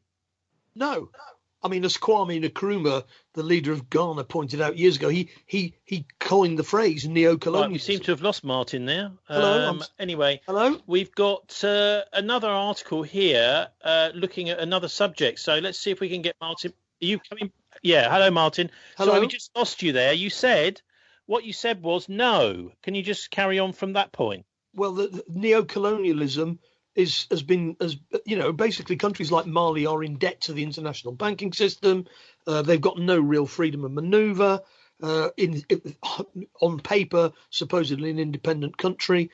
In practice, not the case. Yeah, but countries like Britain are in debt to the international banking system too, and the United States even more. Well, yes, but they've got more resources with which to. I mean, basically, there's a hierarchy of power, isn't there? And we know who's on the top of it and who's on the bottom of it. And of course, the ordinary people in the US and Britain don't have much of a say, but we've got more of a say than the poor people in Mali. Well, let's see how the ordinary people in Bradwell see about that they get much of a say in that reactor that's taking there. Now the planning rules are all being torn up. Anyway, look, the next story to look at this week is in Iran. Trump is attempting to sanction Iran, but it's sparking outrage. That's at least according to USA News, MSN.com. Several countries expressed outrage on Thursday at President Donald Trump's demand the UN Security Council reimpose devastating sanctions against Iran for violating a 2015 nuclear agreement, even though the Trump administration walked away from the deal. So this is a bit of a complicated one. Even though the US have abandoned the deal 2 years ago, or even 3 years ago, I think, they're still trying to invoke various clauses in the deal to I think is it called the kickback clause in the deal? Yeah, but it's an arms embargo that's the key to this, and of course it's been knocked down by the UN. Sorry, snapback. Yeah, but I mean the UN system has basically said no, you can't do this if you're not in this deal. You can't invoke parts of the deal to impose sanctions on Iran, and but of course what the US does is it says we can do whatever we like. And if you do deals with Iran or any arms deals or whatever, we're going to put sanctions on you.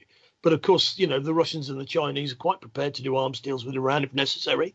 And Trump will then put sanctions on them. They really seem to be almost fevered here, the Americans. What they're doing is almost unhinged. They're not even in this deal anymore. And yet there they are trying to tell everyone else that's in it that they're invoking X and Y clause. The US cannot trigger snapback mechanisms after its withdrawal from the JCPOA. The Chinese Foreign Ministry spokesman Zhao Lijian said in a tweet, using the abbreviation for the Joint Comprehensive Plan of Action, which is the formal name for the Iran nuclear deal. Yeah, well, I mean, back in the Obama administration, there was a kind of, a general agreement that they could have they could have civilian nuclear power. They'd have to accept lots of intrusive inspections, but on that basis, they could be welcomed back into the international community as a country in good standing. And of course, Trump cancelled that as soon as he came to power, to the great delight of the Israelis. But they're still stamping their feet and demanding that everybody do as they say, even though there's no agreement by others for what they want to do.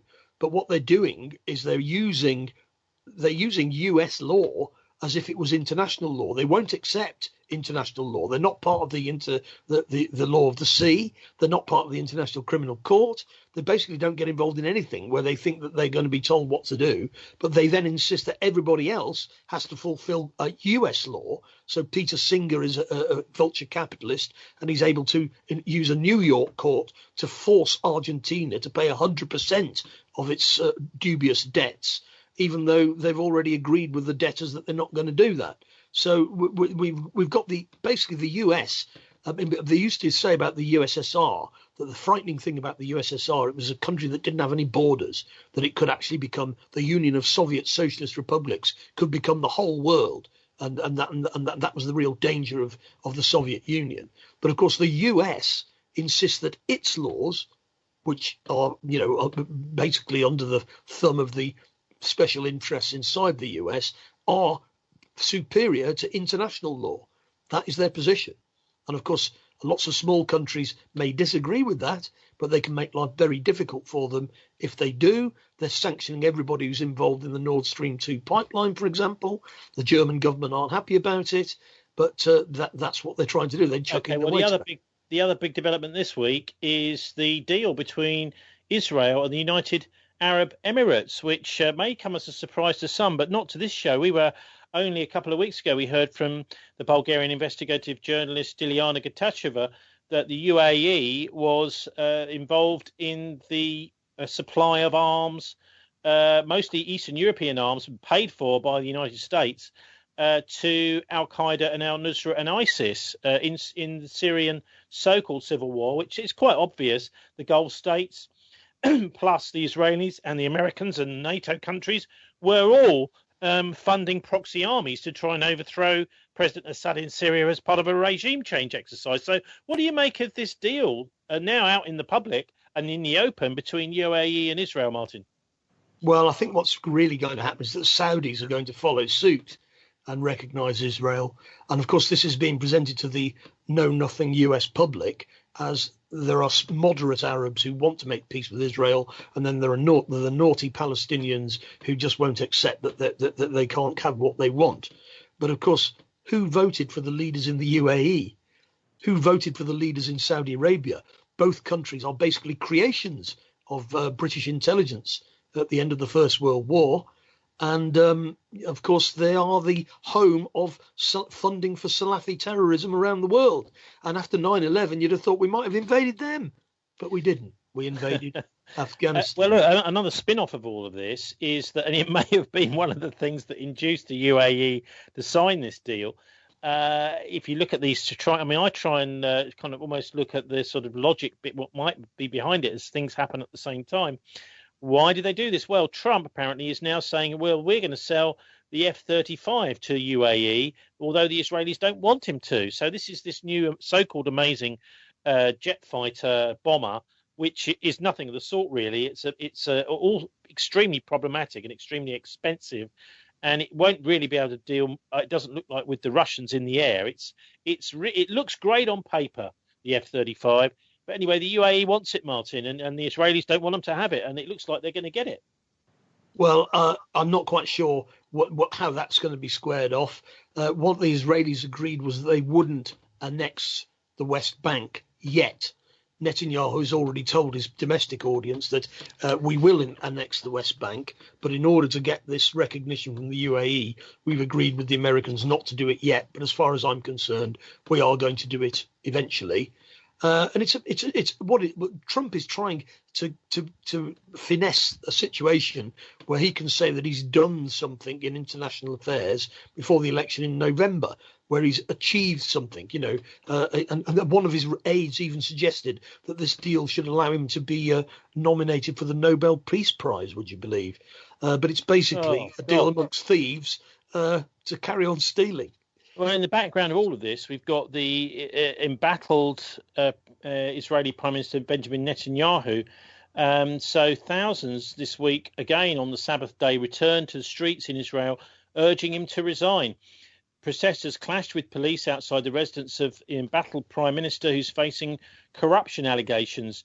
Thousands of demonstrators returned to the streets of Jerusalem, calling for the resignation and his corruption allegations and mishandling of the coronavirus pandemic is why they're out there.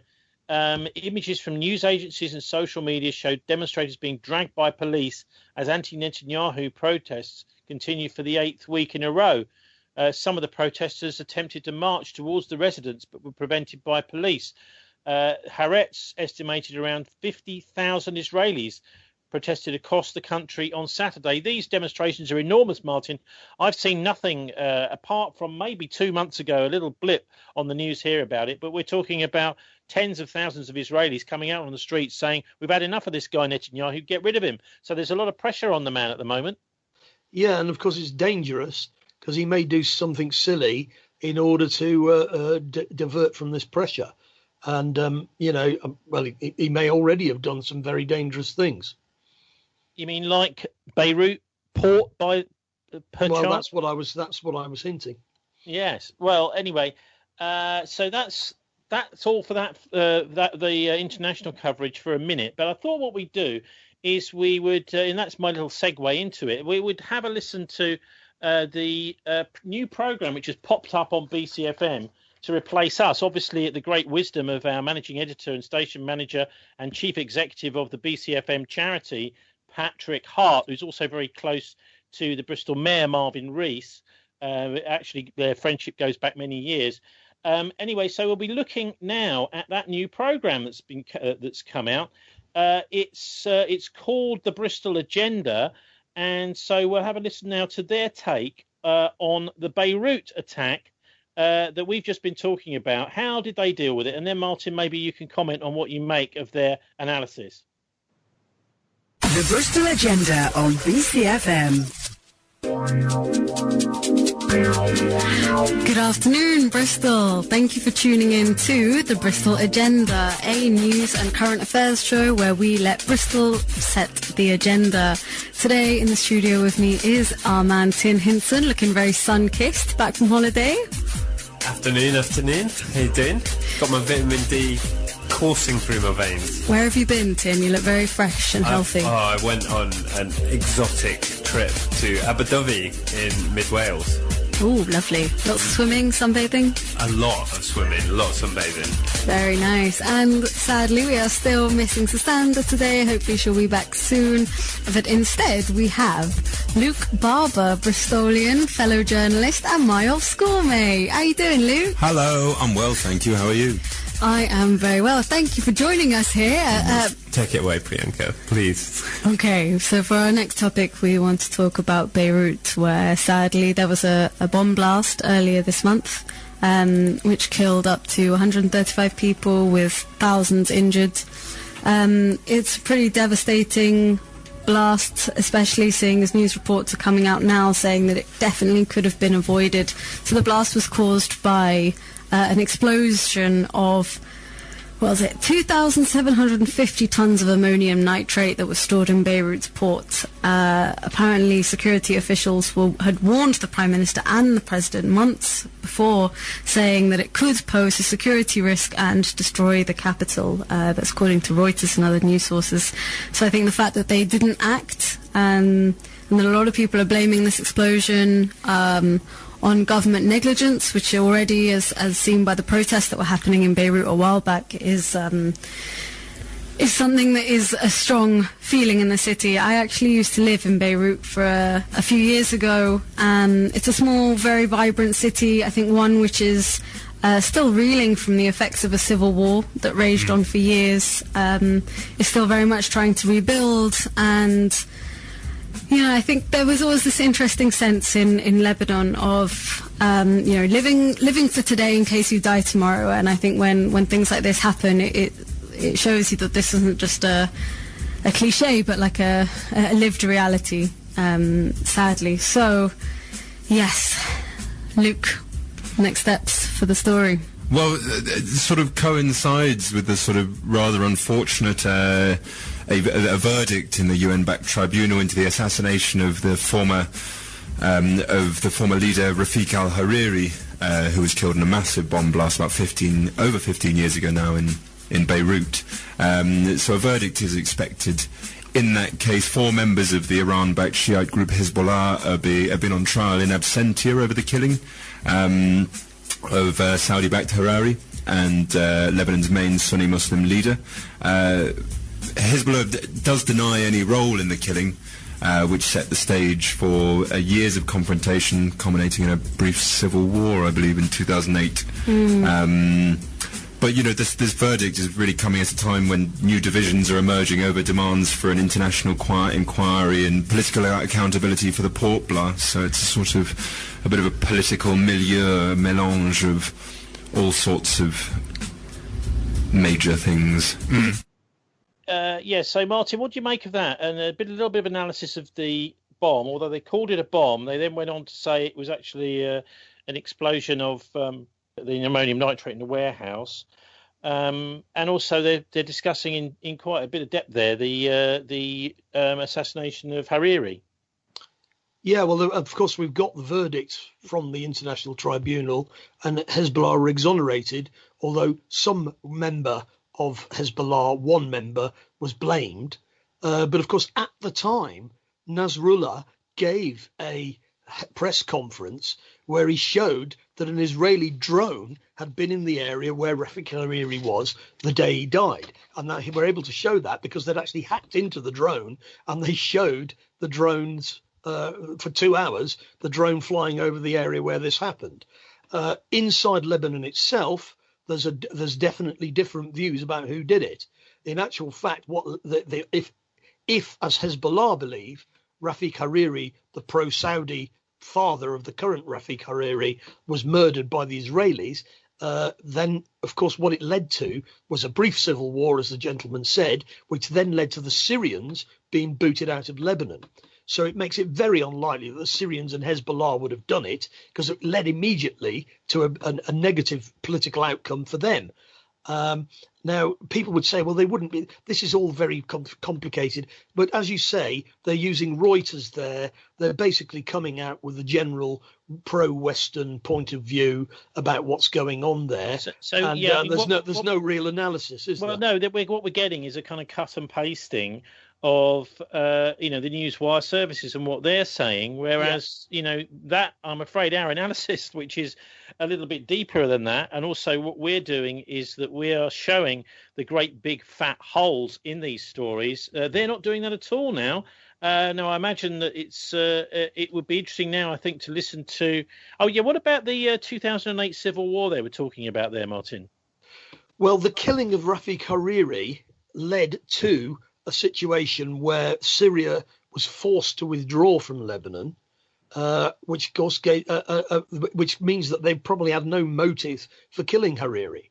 And of course, the son of Rafik Hariri went to Saudi Arabia not long ago and was kidnapped by Mohammed bin Salman because they're basically, and there is nothing mentioned there about ongoing sanctions on Libya by the US. You mean Lebanon? In order to try and force Hezbollah out of office, which has led to a collapse of the Lebanese currency and major problems and unrest. I mean, at the end of the day, that is that the West is presenting this as the problem here is the incompetent government of Lebanon, who need to be removed, and a series of technocrats need to be brought in so that the IMF can do X, Y, and Z. Entirely missing from their analysis is the juxtaposition with this whole situation we were just talking about in Israel, with a beleaguered President Netanyahu, who in the past, certainly back in the mid-1990s, has used false flag bomb attacks in his own country in order to try and blame the opposition and ride to power on the wave of bus bombings and this sort of thing. He's done that. And also, many would say that his faction was very closely connected with the assassination of the great peacemaker Rabin at the same time. And then as part of all of this, we know that the Israelis would rather, and in fact the Hezbollah would beat them if they had a shooting war with actual armies of the Israelis going into Lebanon. And so they're wanting to use psychological warfare, that is media hypnosis, conning people using the media, and also economic warfare to bring the country to its knees. And this attack, as it seems it is, on the port there in Lebanon, the explosion of a bomb, which, it's basic stuff to do with ballistics. If you set fire to a warehouse full of ammonium nitrate, it does not deliver the sort of pressure wave that we saw, massive pressure wave, which is a fuel air bomb. In fact, we were discussing last week, weren't we, the American professor who teaches in Israeli universities, that he actually suggested 3 or 4 years ago that a fuel air bomb in Beirut would be a great idea because it would destroy all the areas where Hezbollah were hiding their weapons. We had none of that analysis at all. No, well, Hezbollah deny that they were storing weapons at the port, and I tend to believe them because the port is actually controlled by Rafik Hariri's people. So if they're going to be doing people for corruption and incompetence, then they're in the firing line. But underlying all of this, of course, back at Lebanon in the 1970s, the Israelis engaged in all kinds of bomb attacks in order to create a civil war. That was in their interest, and that's what they did. But of course, what you're dealing with there, what we just heard, is what you might call, as you say, cut and paste from the mainstream stuff. And you've got the lady there saying, well, I used to live in Beirut, which is fine, but it doesn't mean you know anything about it. And, it's just basically regurgitating the general stuff that's floating around in the mainstream media. Kind of almost like sort of school student union bar chat, really, rather than analysis. Yeah, I mean, none of it was, it's legitimate opinion, but it's not very incisive. I'd say there's no real analysis there. All I'd say, Martin, is it's not journalism, which is showing both sides of what's going on, at least attempting to, at least balancing out the massive, massive power of the mainstream press and these wire services to influence opinion. So a bit of the backstory. Anyway, so let's have a listen now to our final clip from the Bristol Agenda show this week. I don't think we're going to do this anymore. I just thought it'd be interesting to dip in and see what our managing editor Pat Hart has seen fit to replace us with. And this is the BCfm clip of the Bristol Agenda about Belarus. So there's a subject that you know a bit about, Martin. I think we'll hear from you after this. So I'll maybe go over to you on this, Luke. Have you ever visited this part of the world? Unfortunately not. I know people who have. The Minsk Tractor Factory? The Minsk Tractor Factory. No, but I hear really good things. It's in the Lonely Planet, I believe.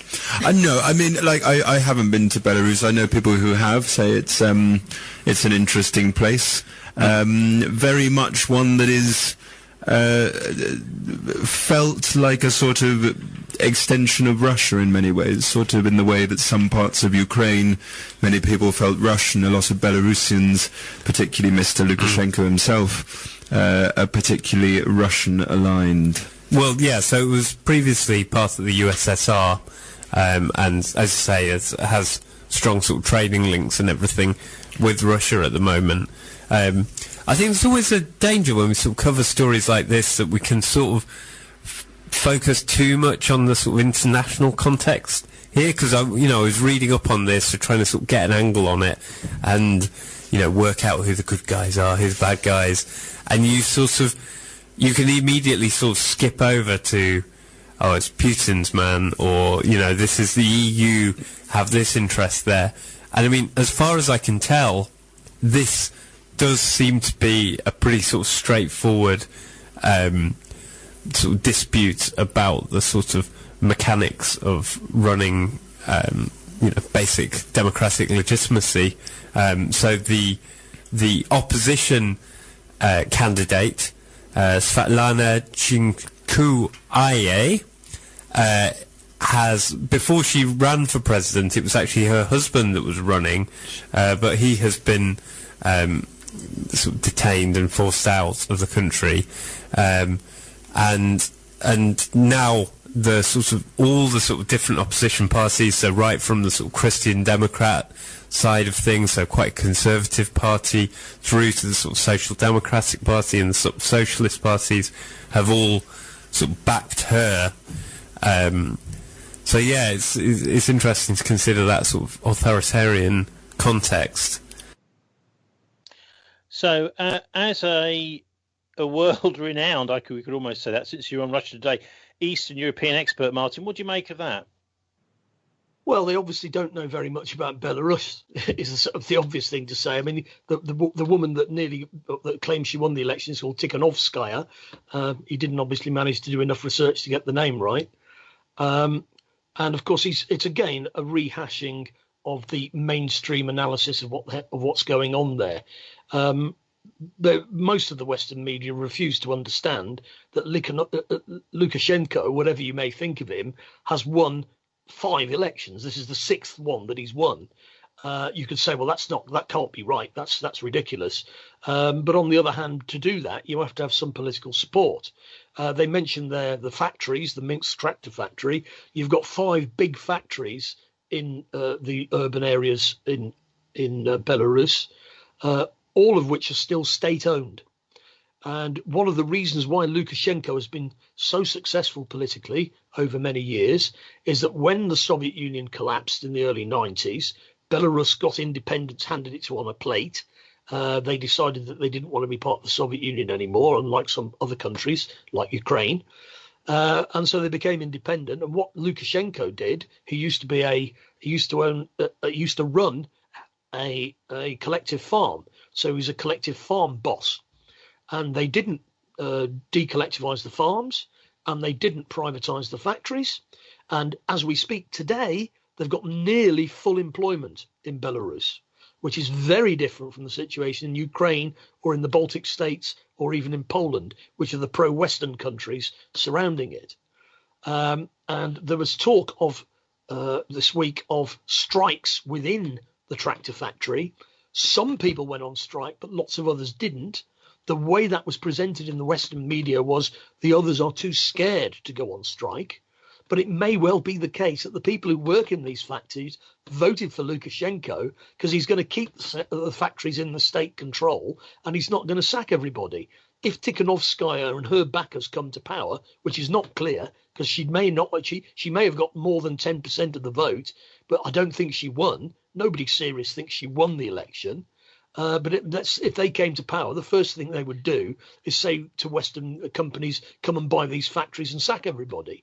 And that's the reason why Lukashenko has stayed in power. He's basically, in the 1990s, when the Soviet Union, or rather Russia, under Yeltsin, had decided to open the market up under pressure from the West, which led to mass unemployment, 1,000% inflation, all sorts of problems for ordinary people. Belarus basically stayed out of it. It's a backwater, and it's still a backwater. And because that's very annoying to the sort of go-ahead young people who are the leaders of these demonstrations, many of whom were actually being paid by Western non-governmental organisations. There's no point denying that. Doesn't mean they're wrong, but you've got to be honest about it. Okay, Martin. Well, that's what we call analysis, not just sort of talking around the subject, making it rather clear to your audience that you don't really know what you're talking about. Well, I never visited Belarus, but I used to go to the Baltic states a lot. And let me just make a comparison with the Baltic states. Lithuania, where Tikhanovskaya has gone now. What happened is they joined the EU, they joined the euro, and in actual fact, their local industry, they decollectivized the farms. I've seen the consequences of that in Lithuania. It was the mafia took over. They gave lots of little people in my shagala outside. I was in my shagala outside Vilnius in the 90s. And they gave, all these people had been given a little bit of land, but they couldn't make anything of it. And they basically had to sell their milk to the mafia, who then sold it on in Vilnius at hundreds of % markup. And of course, what they'd done is there used to be a kind of central area in the collective farm where people would gather, a communal hall and all the rest of it. They'd put a padlock on the collective hall, and we had to meet these farmers in the church hall of the church. And because there was no other physical space, and the mafia was standing at the back while we were discussing with them. And then they then threatened me in Vilnius afterwards. But the point is that most people, I've not been in Belarus, but I was an expert on Eastern Europe for 10 years. I worked for the New Economics Foundation. Then I was the East European Desk Officer for the Catholic Fund of Overseas Development. And these people who are claimed to be talking about this, basically their level of knowledge about it is minimal. That's what I'd say. You said just then that nobody can really say that she won or that he lost because of the overwhelming vote. Apparently, though, this week we hear from Al Jazeera and other people that the European Union has rejected the Belarus vote result and it's warning of imminent new sanctions. Yes, what happened earlier in the year was that Lukashenko started to talk to the West about what they would like to happen, and the Pompeo visited Minsk, and the United States opened an embassy in March after years of hostility. But then, of course, the election happened. Lukashenko won as usual. And then the West decided they were going to, or the locals decided that they weren't happy with it. Some of them got beaten up by the police. I mean, Lukashenko basically kept all of the good and bad aspects of the Soviet Union going. So he kept everybody in work. He didn't allow the collective farms to be broken up. He made sure everybody was looked after in the way that they used to be, and that's quite popular. But at the same time, he was pretty nasty to those who stepped out of line. He was paranoid, authoritarian, etc. When you've got a country like Britain where, basically Boris Johnson didn't win the election. If you count the votes, if they were counted in the same way as they're counted in Belarus and in other European countries, Boris Johnson wouldn't be the Prime Minister of our country. Maybe we should go to the streets and demand a revote under a different system. Of course, that's probably what is going to happen in Scotland. Belarusians will never accept the current leadership, says Tikhanovskaya from exile. Yeah, well, it may be that what will happen, and I discussed this on RT on Sunday, is that some deal will be done whereby an election will be rerun. But the question is, if the election's rerun and Tikhanovskaya loses, are her backers going to accept the result? Because if they're not, there's not much point having another election, is there? It does, yeah. I mean, it's a little bit reminiscent of Venezuela, this, isn't it? It is, yes. She is basically being put forward as the Guaido of Belarus.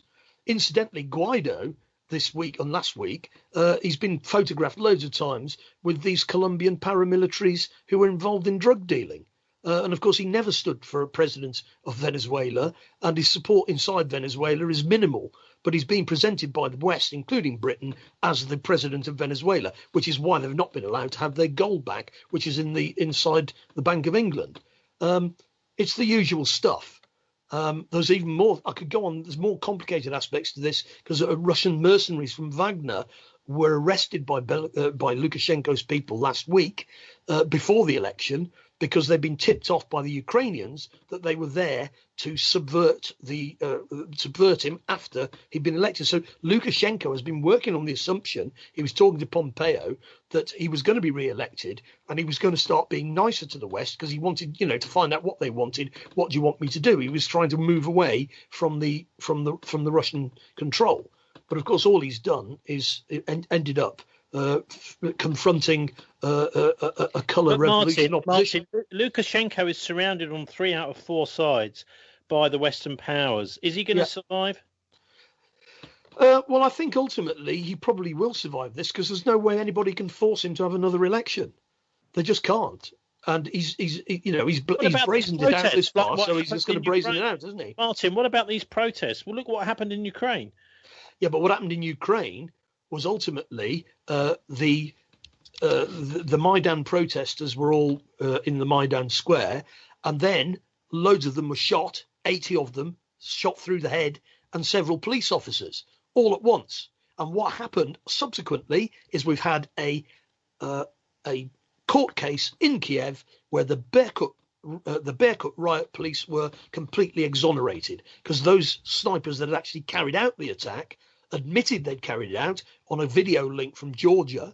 They'd all been brought in. But Martin, the Western powers don't really care about that, because they've now got control of the country and the media is hardly reporting what you're just saying. Yes, but this is the point, is that NATO intelligence services are false flag terrorists, and they will kill pro-EU demonstrators to make a government look bad. And then what happened at the Odessa Trade Union Hall was that football hooligans and other criminals killed loads of anti-new regime protesters.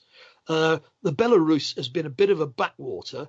And I spoke to a Russian woman who was on a course I was on in Bristol not long ago, and I said to her, what she thought. She said, "Well, my dad. I've just come back from there with my kids. My dad used to be in the military in Russia, and he votes for Lukashenko because he doesn't want the sort of things we've seen in Ukraine. And of course, if you look north to the Baltic states, the young people in the Baltic states, the kind of people that are protesting in Belarus, they've all had to leave because there's no work for them at all at home, which is why they've all had to go west to get any kind of future. And that's the future for Belarus if Tikhanovskaya wins.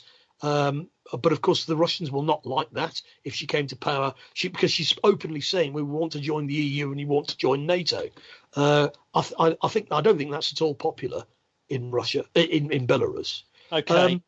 We're just hearing a very, very, do you know what I mean? There's a lot of things to say about it. I think ultimately what will happen is some kind of deal will be done. I would say, but maybe not, because we're all about to go to war. Sort of maybe we'll go to war. The Russians will take over Belarus just like that if there's a war. As an aside to what you're saying there, Martin, I think Belarus sounds like a very interesting country, and it may be actually a good time to visit it before it falls like Ukraine does. Well, I think it was an interesting country because it was such a backwater. And of course, they've always disliked Lukashenko's position that he doesn't. I mean, he was popular inside the country because he didn't do the things the West wanted him to do. And basically, it's been quite successable. The big Achilles heel for him. In Eastern Europe, Lukashenko is like last man standing. Yeah, anyway, let's have a look. He was only able to do that, though, Tony, because the Russians sold him energy at a fraction of world market prices. So if the regime changes, they will have to buy gas and oil from Russia at world market prices, which will then make the whole of Belarusian industry unviable. So a lot of these people, it's mostly rural. It's mostly rural. Walking into a disaster. It's a mostly rural country anyway. Not entirely. You've got big state factories, and the tractor factory is an obvious one because that's linked into the to the rural economy. Yeah. There's only about 9 million people in the country. So it was actually one of those places which kind of escaped from all the chaos around it, but not anymore. Well, you seem to be saying he's going to tough it out and we're not going to see a Ukraine there. No, because you haven't got the same right-wing forces in Belarus that you've got in Ukraine, who are the Nazis. Actually, they are Nazis, Martin. Anti-Russian, yeah. Martin, those right-wing forces in Ukraine are Nazis. They're not even just neo-Nazis. You haven't really got any Nazi forces in Belarus because it's like, I understand that Belarusian and Russian are pretty much the same thing. They can understand each other, and of course. What's been missing from all the analysis in the West about this is how has Lukashenko stayed in power for 26 years? He's just brainwashed them all. He's bribed them. Well, he has bribed them. What he's done is he's not. If they followed the Western model, most of these people in these factories would all have been sacked years ago. Okay. They only have to look to the north to see what happens when you do that. In Latvia, they've lost all of the younger generation have gone. You've just got old people living on pensions. All right. So let's go to the States now. Joe Biden is giving his acceptance speech this week. I mean, it's a great long speech. All sorts of stuff about, various aspects of his campaign. But I just thought let's get a snatch of this. Because, I mean, listening to it, I just thought this stuff is really wooden. It would never go down well in a European election. Maybe it's just that the United States is the only place where this stuff can still be said and taken seriously. So let's have a listen now to the tail end of his acceptance speech yesterday. The Irish poet Seamus Heaney once wrote, "History says, don't hope on this side of the grave, but then, once in a lifetime, the longed-for tidal wave of justice can rise up and hope and history rhyme. This is our moment to make hope and history rhyme. With passion and purpose, let us begin, you and I together, one nation, under God, united in our love for America, united in our love for each other. For love is more powerful than hate, hope is more powerful than fear, and light is more powerful than dark. This is our moment. This is our mission. May history be able to say that the end of this chapter of American darkness began here tonight as love and hope and light join in the battle for the soul of the nation. And this is a battle we will win, and we'll do it together. I promise you. Thank you, and may God bless you, and may God protect our troops. Good night. Well, no big round of applause at the end because the whole thing was done in virtual reality somewhere. But Martin, he's just saying basically the tenet of his speech is Trump is darkness, I am the man of light. Yeah, well, it's pretty basic, isn't it? What can you say? As you say, it's boilerplate rhetoric. It's not even particularly convincing because he sounds as if he's on his last legs. And of course, everybody knows that, if you ask him a question, he can't understand what you're saying to him.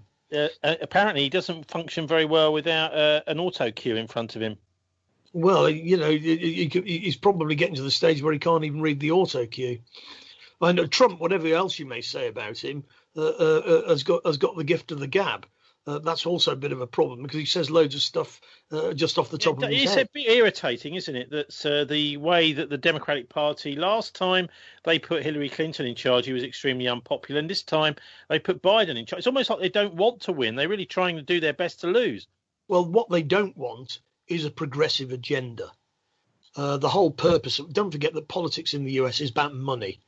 You can't stand for any kind of office unless you are a millionaire or billionaires, and therefore anybody else coming from the outside of the system, like Bernie Sanders or Tulsi Gabbard, they can't get any traction because they can't attract donors. Well, that's lovely that you mentioned Tulsi Gabbard, because we're going to hear from her now, and here she is taking on Kamala Harris. And this is the running mate for Joe Biden, his vice presidential running mate for the Democratic Party in November's presidential elections, Kamala Harris. And Tulsi Gabbard, why was it that she never really made it through, Martin? Well, she only stood in order to make her points about war. She knew she wasn't going to win, but she did it because she wanted to make her points about the endless wars of the US government. She did a very good job of that, but she also did a lot of research on Kamala Harris, and here she is talking about her record as a criminal prosecutor in the state of California. Congresswoman Gabbard, you took issue with Senator Harris confronting Vice President Biden at the last debate. You called it a, quote, false accusation that Joe Biden is a racist. What's your response? I want to bring the conversation back to the broken criminal justice system that is disproportionately negatively impacting black and brown people all across this country today. Now, Senator Harris says she's proud of her record as a prosecutor and that she'll be a prosecutor president, but I'm deeply concerned about this record. There are too many examples to cite, but she put over 1,500 people in jail for marijuana violations and then laughed about it when she was asked if she ever smoked marijuana. She blocked evidence. She blocked evidence that would have freed an innocent man from death row until the courts forced her to do so. She kept people in prison beyond their sentences to use them as cheap labor for the state of California. And she fought to keep cash bail system in place that impacts poor people in the worst kind of way. Thank you, Congresswoman. Senator Harris, your response. As the elected Attorney General of California, I did the work of significantly reforming the criminal justice system of a state of 40 million people, which became a national model for the work that needs to be done. And I am proud of that work.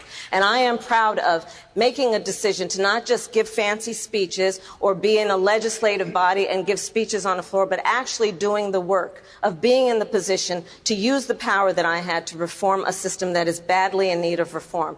That is why we created initiatives that were about reentering former offenders and getting them counseling. It is why, and because I know that criminal justice system is so broken, that I am an advocate for what we need to do to not only decriminalize but legalize marijuana in the United States. I want to bring Congresswoman Gabbard back in. Your response, The bottom line is, Senator Harris, when you are in a position to make a difference and an impact in these people's lives, you did not. And worse yet, in the case of those who are on death row, innocent people, you actually blocked evidence from being revealed that would have freed them until you were forced to do so. There is no excuse for that. And the people who suffered under your reign as prosecutor, you owe them an apology. Senator Harris. My entire career, I have been personally opposed to the death penalty, and that has never changed. And I dare anybody who is in a position to make that decision, to face the people I have faced, to say, I will not seek the death penalty. That is my background. That is my work. I am proud of it. I think you can judge people by when they are under fire, and it's not about some fancy opinion on a stage, but when they're in the position to actually make a decision, what do they do? When I was in the position of having to decide whether or not to seek a death penalty on cases I prosecuted, I made a very difficult decision that was not popular to not seek the death penalty. History shows that, and I am proud of those decisions. Senator Harris, thank you very much. Well, that's the reason we're looking at Kamala Harris, Martin, is because really Biden is not going to be in charge, is he? It's going to be her, really. Well, provided Biden wins. Well, obviously, yeah, but I mean, she is the main, the main of the two, the main one of the two. Yeah, well, I mean, they're trying to balance the ticket out because everybody knows that, old Joe Biden might not even be around that much longer, and of course, under those, if he does pop his clogs or become, incapable, then she takes over. But of course, she's very much from the establishment wing of the Democratic Party, unlike Tulsi Gabbard. And the problem in US politics, as in politics in general in the West, is it's driven by funding and money. And you cannot put forward... Not here in Britain. Look what happened to Jeremy Corbyn. Is that not here in Britain? Yeah. I mean, it's not just the States, is it? Here too. Well, exactly. I mean, anybody who's coming from left field with limited resources has a huge problem getting elected because there's a massive, well-funded cacophony of people shouting you down and trying all sorts of tricks to shut you up. And we could go on for a long time about all the things that implies. Like Keir Starmer appearing, who's he was also a prosecutor. We mentioned last week, didn't we? Another prosecutor who's been dirtied up with the suppression of the prosecution of Jimmy Savile when he was alive, and also, I mean, in many other cases, but also kicking off the prosecutions against Assange, this sort of thing.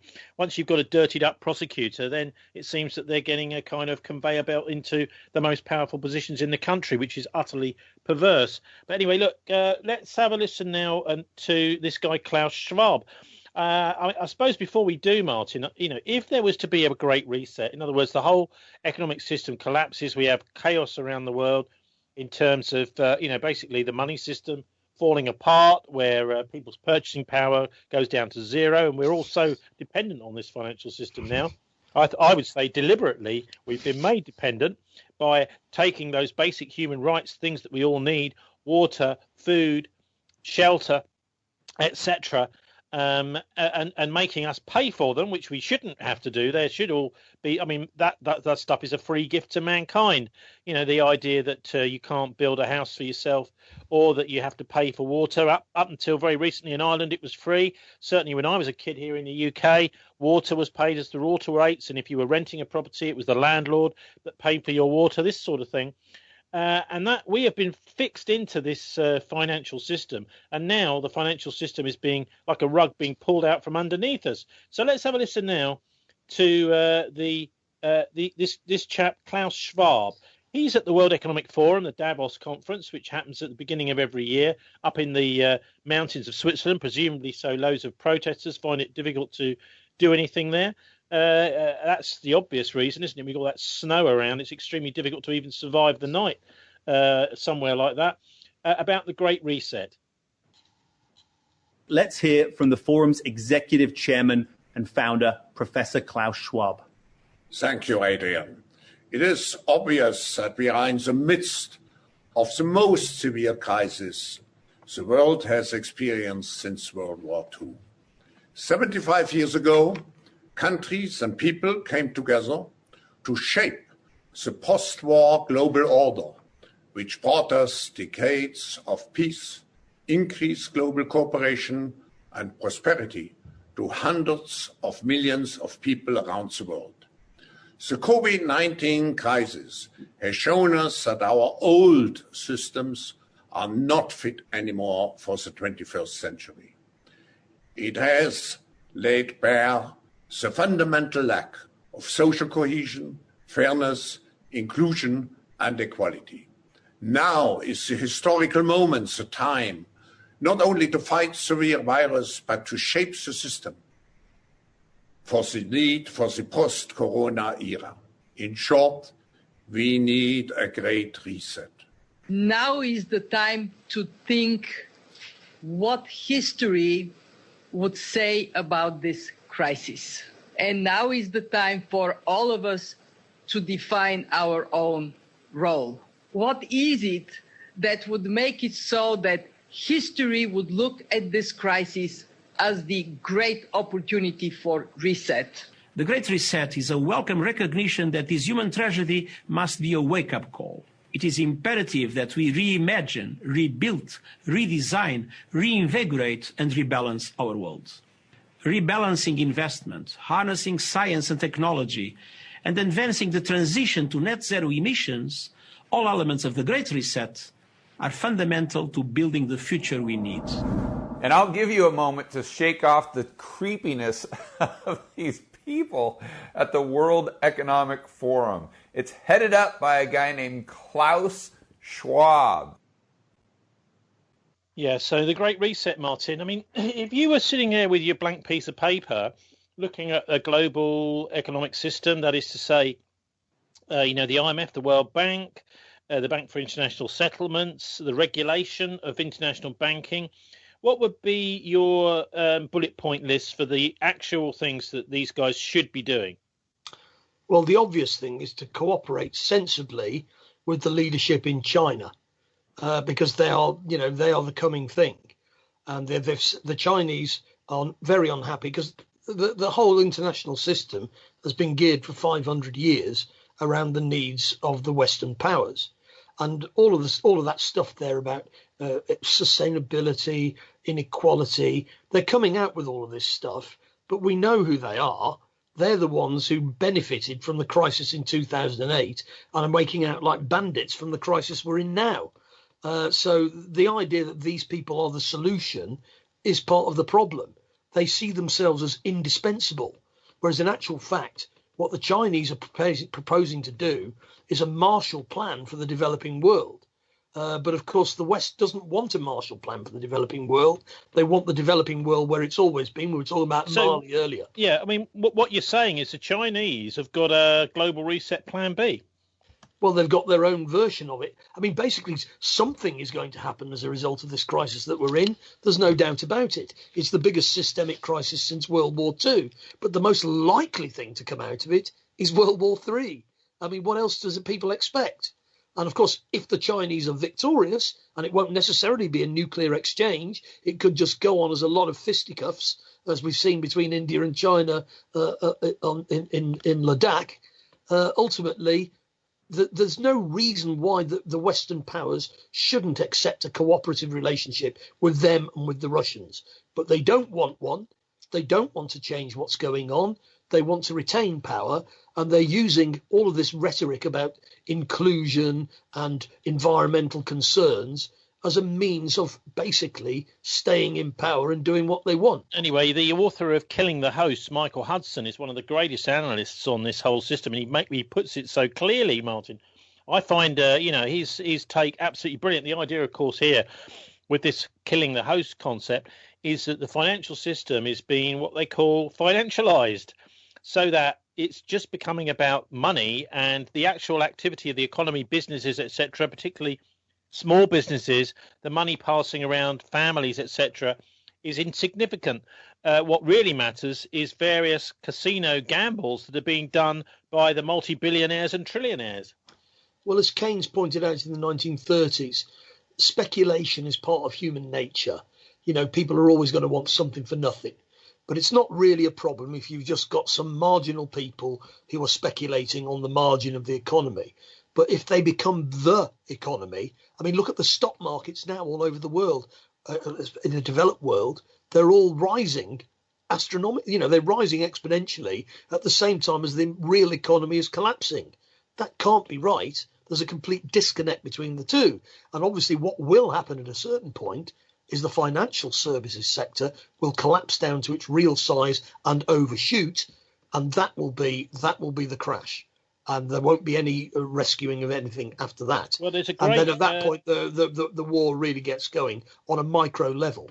People are going to be fighting for every barrio, every favela, every township. So you did a very, very good thing back earlier. I think we had a clip from it actually when I was back over in New Zealand, from Michael Hudson's special Lessons for 2020, called it Economic Lessons for 2020. So let's have a listen to a little extract from that now, where he talks about how the casino economy is taking over from the real economy and, as he says in his book, killing the host. American corporate debt has surpassed $10 trillion, which is roughly the equivalent of 47% of the entire economy. Do you think that this could trigger trigger the next crisis? And how would this debt bubble be different from the housing bubble? A little bit going back to this question around the real economy and the financial economy. Well, $10 trillion may seem a lot, but it really is only twice the cost of the Afghan war. When you get right down to it.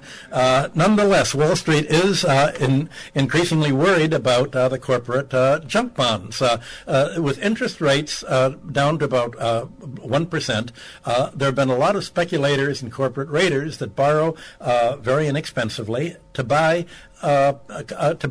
companies and take them over, and so you have an enormous amount of corporate debt that's being added by people borrowing from banks to buy companies. And also companies themselves have been borrowing at maybe 1% to buy their stock that's yielding 8 or 9%. And after President Trump's tax cuts, for instance, almost all of the money from the tax cuts were spent on tax buybacks. They weren't spent the way that Marx described industrial capitalists as spending their money on building new factories and hiring more labor. People are not making money by hiring labor anymore. They're making money by buying stocks and bonds and having the government artificially support their prices until finally they say it's all over, sell out, there will be a huge crash, the pension funds will all crash, and they're going to leave, they call the weak holders, the pension funds and the non 10% holding the bag, as it were. So if the economy is shrinking, then obviously the flow of profits, the output is going to be shrinking unless companies can simply sell less goods but for much more. And so the Trump administration has followed the Democrats in getting rid of the anti-monopoly legislation and prosecution. They're essentially promoting just rising prices for everything. So the question is, how long can companies get by producing less, charging more, when the customers are poor and poor? And you're not selling to China anymore, or Russia, or even Europe, because they can't trust American suppliers, or they don't want to buy more Boeings. And Trump has wanted them to buy at least military industrial goods, but they're pushing back on that. So obviously there are a lot of corporations that are going to go the way of Toys R Us, Sears, Roebuck. You see, the retail stores are the first that are going bankrupt. Then you're going to have the heavily leveraged buildings where either the building goes bankrupt or you borrow from the Saudi Arabians, like Trump's family have done. So the housing bubble was very largely fraud, and to answer your question, but the corporate bubble is just plain greed, and finance lives in the short term. They all know that the debts can't be paid. Everybody I talk to on Wall Street knows that there's going to be a crash, but they think they can sell out first because someone from the government or the Fed will call them and say, we're going to raise interest rates suddenly, bail out, and they're all going to bail out and leave the non-insiders holding the bag, or at least they think that they can do that.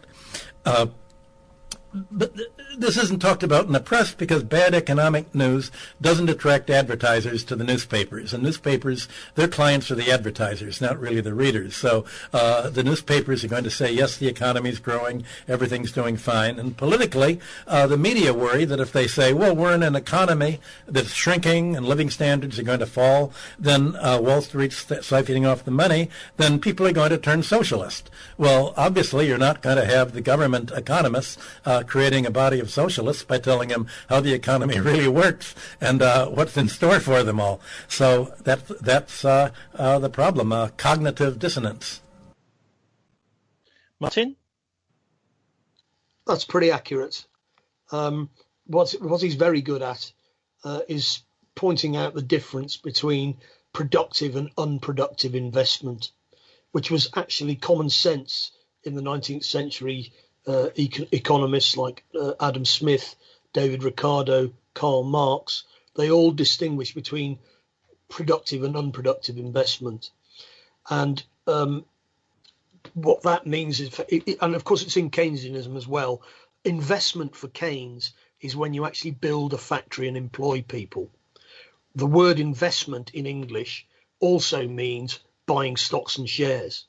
But buying stocks and shares is just creating the resources for somebody else to actually invest. I mean, he's saying something pretty, I think, fascinating there, which never gets said. I mean, you won't hear Michael Hudson on the BBC, will you? Or CNN on places like this very, very rarely on any networks. In fact, you won't be hearing him on BCfm anymore if their managing editor Pat Hart gets his way. This is an analysis which is just simply not available. As he says, there are all sorts of pressures on people, editors, managers, etc., to not to say these things. But he's making a really, really basic point there, which is all these massive investment companies can borrow money at virtually zero interest rates and then just invest them in stocks and shares, which are going up at whatever 5, 6, 7, 8%, and actually doing nothing for it. And the reason those stocks and shares are going up and the property prices are going up is simply because of QE. So this is free money being given to the richest of the rich by governments. Yes, and it's got nothing to do with free market economics. There are genuine free market economists, the Mises Institute people, who think this is disgusting, and they're right. That their delusion, from my point of view, is that there ever was any other kind of capitalism. And of course, some Marxists miss out on this as well, because what Marx did when he was writing is he said, let's not presume that the capitalists are swindlers. Let's just analyse capitalism as if they weren't, as if they genuinely were, building stuff and providing work and so on. Of course, that's not really the case, but just for the sake of argument, because otherwise you'll just say that this is that my argument is just saying that they're swindlers. Now, what we've actually got now is swindle capitalism. The people who are in charge of the capitalist system, the ones who are making all the money, are not industrialists of the old school. They don't make anything. They don't build anything. I mean, do people at Bristol University, Martin, at Bristol University and other big universities, do they know this stuff? Because they don't really seem to... Well, in actual fact, university economics departments are probably one of the last bastions of people who actually know what's going on. But what happens is what Simon Wren-Lewis from Oxford University calls media macro. So you get this very watered down pro-business twaddle in the financial press. You can think about The Economist. We've often snorted about The Economist, but they are absolutely 100% on the side of the moneyed interest. Well, the other problem with there it is. It's not objective analysis. Martin, we're seeing increasing privatisation and private money influencing and directing the way our university departments operate, including obviously economics departments. That's true. And of course, after the 2008 crash, there was a bit of a pushback from economics students saying, look, we want to have, a wider curriculum so that we can understand what's happened. And the Queen famously said, why didn't anybody see this coming? Now, in actual fact, people like Michael Hudson had seen it coming a mile off, and so had people like myself. Well, and also we had Norman Dodd, a clip from him a couple of months ago, actually, talking about the Rockefeller Foundation deciding that they were going to recruit what they called a stable of economists and then give them all places at the top universities in the United States in order to push their view of economics and argue it, for example, on national television, and to make sure that their people won the day in the intellectual argument. I mean, it's an incredible idea that you can take over this kind of whole intellectual argument at the universities. Well, Philip Miranovsky has done a very good study. He's very good on all this about the sociology of cognitive dissonance. I can't remember the name of the book, but it came out after the crisis in 2008, where he pointed out everybody at the time was talking about, we'll have to change our attitude. Even people like David Cameron was saying, the banks have really overreached themselves this time. We're going to have to put them in order. But they managed to actually not only not pay the price for 2008, they made loads of money out of it. And they're making loads of money out of this crisis as well. So from their point of view, it's a win-win scenario. Well, hang on, because you're reminding me now about Rowan Bosworth Davis, the former fraud squad officer from the Metropolitan Police, who was on our show several times. He's still around, doing his stuff. And he pointed out to Andrew Tyree, who was doing the government committee which was supposed to be reviewing the situation after the 2008 crisis, suggesting ways to divide up the casino banks from the high street banks. And he said basically that the way that the financial regulation and that the city operates is exactly fitting the organised crime definitions of the Europeans, the Brits and other parts of the world. Well, it's essentially what's called control fraud. If you're in charge of the operation, you can run it for your personal interest. So what happens if, even if you get caught, the institution is fined, but you are not? And even if you were fined, the amount of money you've made through the fraud is more than the money you're going to be fined. Individuals are very rarely fined in any case. And that makes it a moral hazard is then created, whereby if you're a mug if you don't join in with everybody else. Yeah, and I'm also like Rain Man. Martin, I'm also reminded of well, I don't know what I've forgotten now. You mentioned Rain Man. Yes. So that was the guy that was done. We actually spoke to his father, didn't we? Who used to be a producer at World in Action about that case. He was fitted up effectively, and the only reason he was fitted up was because he had in his possession the manual from UBS in Switzerland, which had told them how to fix the LIBOR rate. So he was put in jail for something which he'd actually been instructed to do by his bank bosses. That's right. And of course, there's no way in a market that is actually rigged in that way that you can behave in a moral fashion. Because if you do, you're going to be driven out by those who don't. Well, I feel a little bit like that. That's the reality. I feel a bit like that with BCfm as well. Anyway, look, we're going to listen now to a guy called Mario Savio. I mean, he did this amazing speech, didn't he, back in the late 50s, I think, or early 60s? It's in the early 60s. Early 60s, yeah, about and it was all based around a campus protest in the United States. So this was really about the privatization of US universities. Do you want to say anything about that before we hear from him, Martin? Well, I think the speech we're about to hear is the famous one he made at the Berkeley free speech protests, where beginning in the early 60s, students at the University of Berkeley in California started to protest against the Vietnam War, and they had what they call free speech, where they put up they had speeches and they handed out leaflets, and then they created People's Park, which was a place for public debate of what was going on, and the university authorities tried to close it down, and it led to a bit of a confrontation, which also led to the famous Beach Boys song Student Riot. Anyway, I just thought it was fascinating that it was all about privatization and the universities.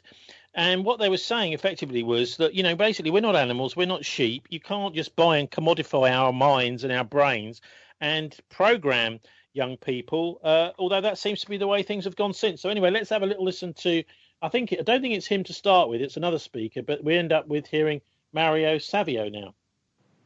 So here we are. 4 students are getting the axe, 6 organizations are getting the axe for standing up this semester and for fighting for these things. They're getting the axe not for what they did, but for what we have done. They spoke for us, they were part of us, they have been singled out, and they're going to be chopped off.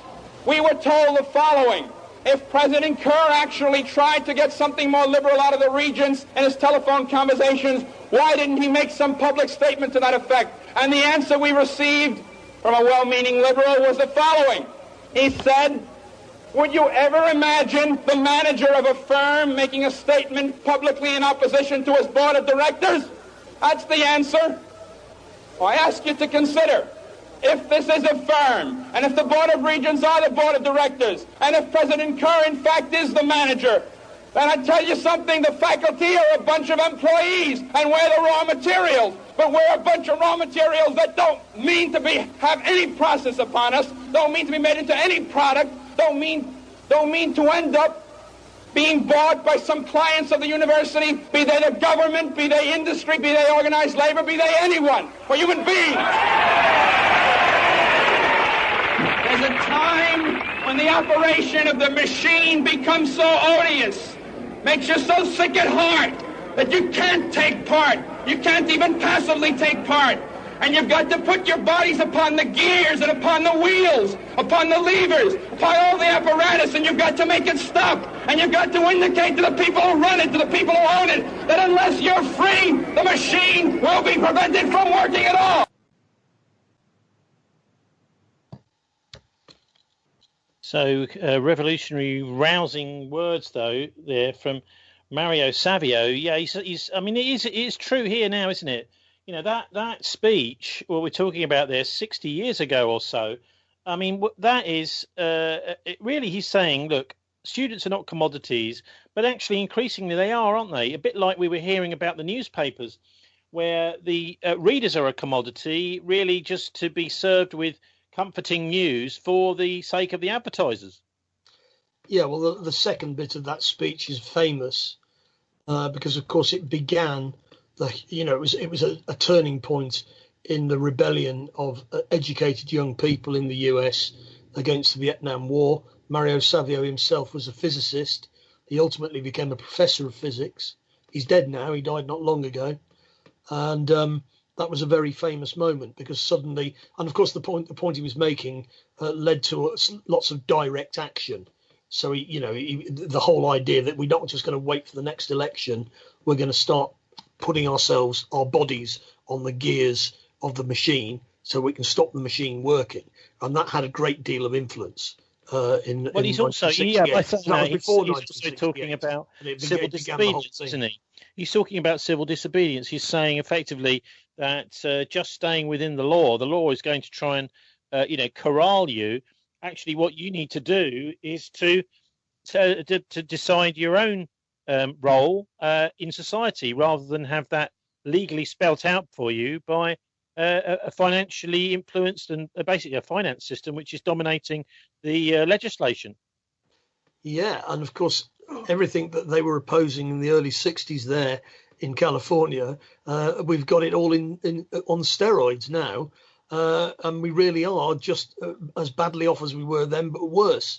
I mean, back in the 60s, there was still an attempt to try and create a new society in the United States to try and deal with the problems of poverty and racism. But now there's not even an attempt to deal with the problems. We're just told that we just got to suck it up. But of course, ultimately, that's not. There's going to be a reaction to all of this. Okay, so anyway, this is documentary time now. And MI6, this is in yesterday's iPaper, how MI6 and the CIA overthrew an elected leader. A new documentary reveals the UK's selfish meddling in Iran. An article by Kim Sengupta. It starts off, Iran has a deep mistrust about Britain, dating back to an event that's unlikely to be forgotten or forgiven in the near future. The subject of a new documentary, Coup 53, released tomorrow, that's today, examines the overthrow of the democratically elected Prime Minister of Iran, Mohammad Mossadegh, and his replacement by the Shah of Iran, all instigated by London and Washington, Martin.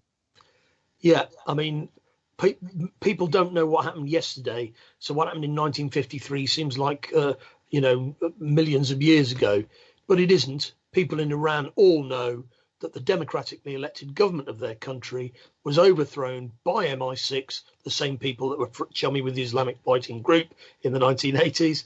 And then the Savak secret police then brutalized the society with the full support of the Western powers. And of course, it was BP that were behind all of that, as well as the governments in the West, because Mossadegh basically wanted to nationalize the oil industry and use the resources to build people up instead of all the money ending up in the city of London. And he ended up under house arrest, dying under house arrest. And eventually, of course, there was a revolution in 1979, which has led to the current standoff between the Iranian authorities and the Western powers. Yeah, so it's all very important stuff. The idea, obviously, was that you can run this, but we're going to own it, effectively, the oil industry. Well, what happened was, a bit like the Suez Canal, they took the view that, if you kick us out, you'll never be able to run it, which was wrong. They could, they were going to be paid compensation. But we're going to decide the level of compensation. And of course, the Iranians now run their own oil industry with their own technicians perfectly well. They don't necessarily need dimwits from British public schools to show them what to do. So let's have a listen now to the Channel 4 news report of this, which was on the TV earlier this week, this film out today. In 1953, the United States, together with Britain, participated in a coup in Iran. The British were the architects of the coup in a bid to prevent the first ever democratically elected Prime Minister of Iran, Mohammad Mossadegh, from renationalising Iran's massive oil reserves, which at the time were the exclusive preserve of BP. Indeed, they were the origin of the company's wealth. America always admitted its involvement in the coup. Britain never has. Yet the architect of it was MI6 officer Norman Derbyshire. Only a transcript of an interview with him remains. Ralph Fiennes is drafted in to reenact the MI6 officer. Were you involved in Afshar II's assassination? Yes. But it was never the intention that Afshar II should be killed. Something went wrong. Mossadegh was eventually put on trial, but refused to accept his prosecutor's right to try him. Many blame the coup for eventually bringing about Iran's Islamic Revolution 26 years later in 1979. The director of the film, Coup 53, Taghi Amirani, wants Britain to come clean over its role, in a bid in part to help bring closure to the swirling tensions that surround Iran to this day. The coup for Iranians is a national scar, emotionally and mentally, that hasn't healed. And every time things flare up between Iran, between the West, Britain and America, that scab gets picked again. And things flare up all the time. But to understand the aftermath, to understand everything that's happening to the present day, even right now with UN resolutions and embargoes and threat of war, is rooted in 53. We need to understand that to understand everything else. The Americans are perfectly proud of their role in that coup, but the British have never spoken about it, never admitted they were there, and yet they were the drivers. Absolutely. I mean, that's the sole reason I made this film. Get my adopted home, Britain, I've lived here for a long time, I love it, to admit their role. Admit not just their involvement, the fact that they were the masterminds of this, they ran it. We have it now in black and white from the MI6 agent, Norman Derbyshire, who says, I ran the coup, it was my responsibility. I think to come clean about this would be good for everyone. So the nub of your film is, frankly, that the British did not want to lose British Petroleum, did not want to lose that oil to the Iranian. Yes, absolutely. There were several reasons. One is you don't want to lose this huge lucrative asset. You know, you want the Iranian oil. That's one thing. The other thing is you don't want to set an example. Mossadegh does this. Nasser would want to nationalize the Suez Canal, which he did exactly. Mossadegh was a huge hero for Nasser. The other thing that they did some crazy things. We think what's happening now is the first time that things are happening. Harry Truman said there is nothing new in the world except the history you do not know. Sanctioning Iranian oil, 53.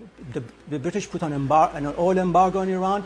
They put adverts in international papers saying if you buy Iranian oil, you're buying stolen goods. They put fake news in the papers. You think fake news is now? CIA and MI6 invented fake news. An MI6 CIA agent in Langley would write propaganda against Mossadegh. He's a homosexual. He's a Jew. He's a communist. He's a fanatic. He's crazy. He's unhinged. That paper would appear in Iranian newspapers the next day. I've actually been to Mossadegh's house, and he's buried underneath. He's actually buried in the living room. He is buried under the floor tiles in the dining room. Why? Because the Shah wouldn't allow a public burial for him, because he was worried about Mossadegh's grave becoming a shrine. They will never apologize. You just want them to admit. Admitting would be a great step. Get it off your chest. Unburden yourself. Give some respect to the Iranians, have some respect for their dignity. You've scarred this nation for 67 years. It's poisoned and completely destroyed your relationship. Would it improve current relations? I think coming clean about something clears the air. I think it will be a cathartic confession for the Brits. It will be good for the Iranians to hear it, Iranian people to hear it, and it will pave the way for better understanding. And it's absurd because, you know, everyone knows the Brits were doing this. It's the most absurd open secret. And the Americans have admitted it. They always use the Cold War as the excuse. We were saving Iran from communism. BS. This was about Iran's oil. The Americans said, we'll come and help you if you have some of that oil, and they did. Taghi Amirani, thank you very much for talking to us. Fascinating, Martin. There's only one thing about history that we don't know, and that's what we don't know. Or that was a very bad version of that quote we just heard. But it's interesting, isn't it? This link with the Suez crisis too, which people wouldn't probably be aware of at all. Well, I mean, that's why, for example, in the 1980s, both Nicaragua and Mozambique and Angola were subjected to massive destabilizing terrorist attack by Western intelligence services. You'd have thought they're only minor countries. There's not that much there. I mean, in Angola, there's quite a lot of oil, so that's probably not a good case. But Nicaragua is a poor country. Why do you want to smash Nicaragua to pieces? And the answer is because they're a bad example. If the Nicaraguans get away with having a rebellion against Somoza and bringing in an elected socialist government and start to improve people's living standards, they're all going to want to do it. Well, you could say the same actually about before it gets you going. could say the same about Libya, couldn't you, in 2012? Yeah. I mean, that's why they're not able to tolerate even small countries that are not very powerful. But this is an absurd level of control freakery. Really, really quite scary. Well, it's always been that way. It's not as if it's a new thing. And in many ways, the current setup is even more interventionist than it was in those days when we openly invaded Iraq and bombed it back into the Stone Age. Vietnam won their war, but at a huge price to the population. And, the thing is that what happens is we get stuff about Belarus or whatever in the news, and people have got a very limited idea of any of the background. And, of course, the kind of infotainment news agenda that you get in the mainstream. Well, and also going to explain the background to people. And also on BCfm now, unfortunately. Look, what about the Brits and MI6, the Foreign Office? Are they going to apologise?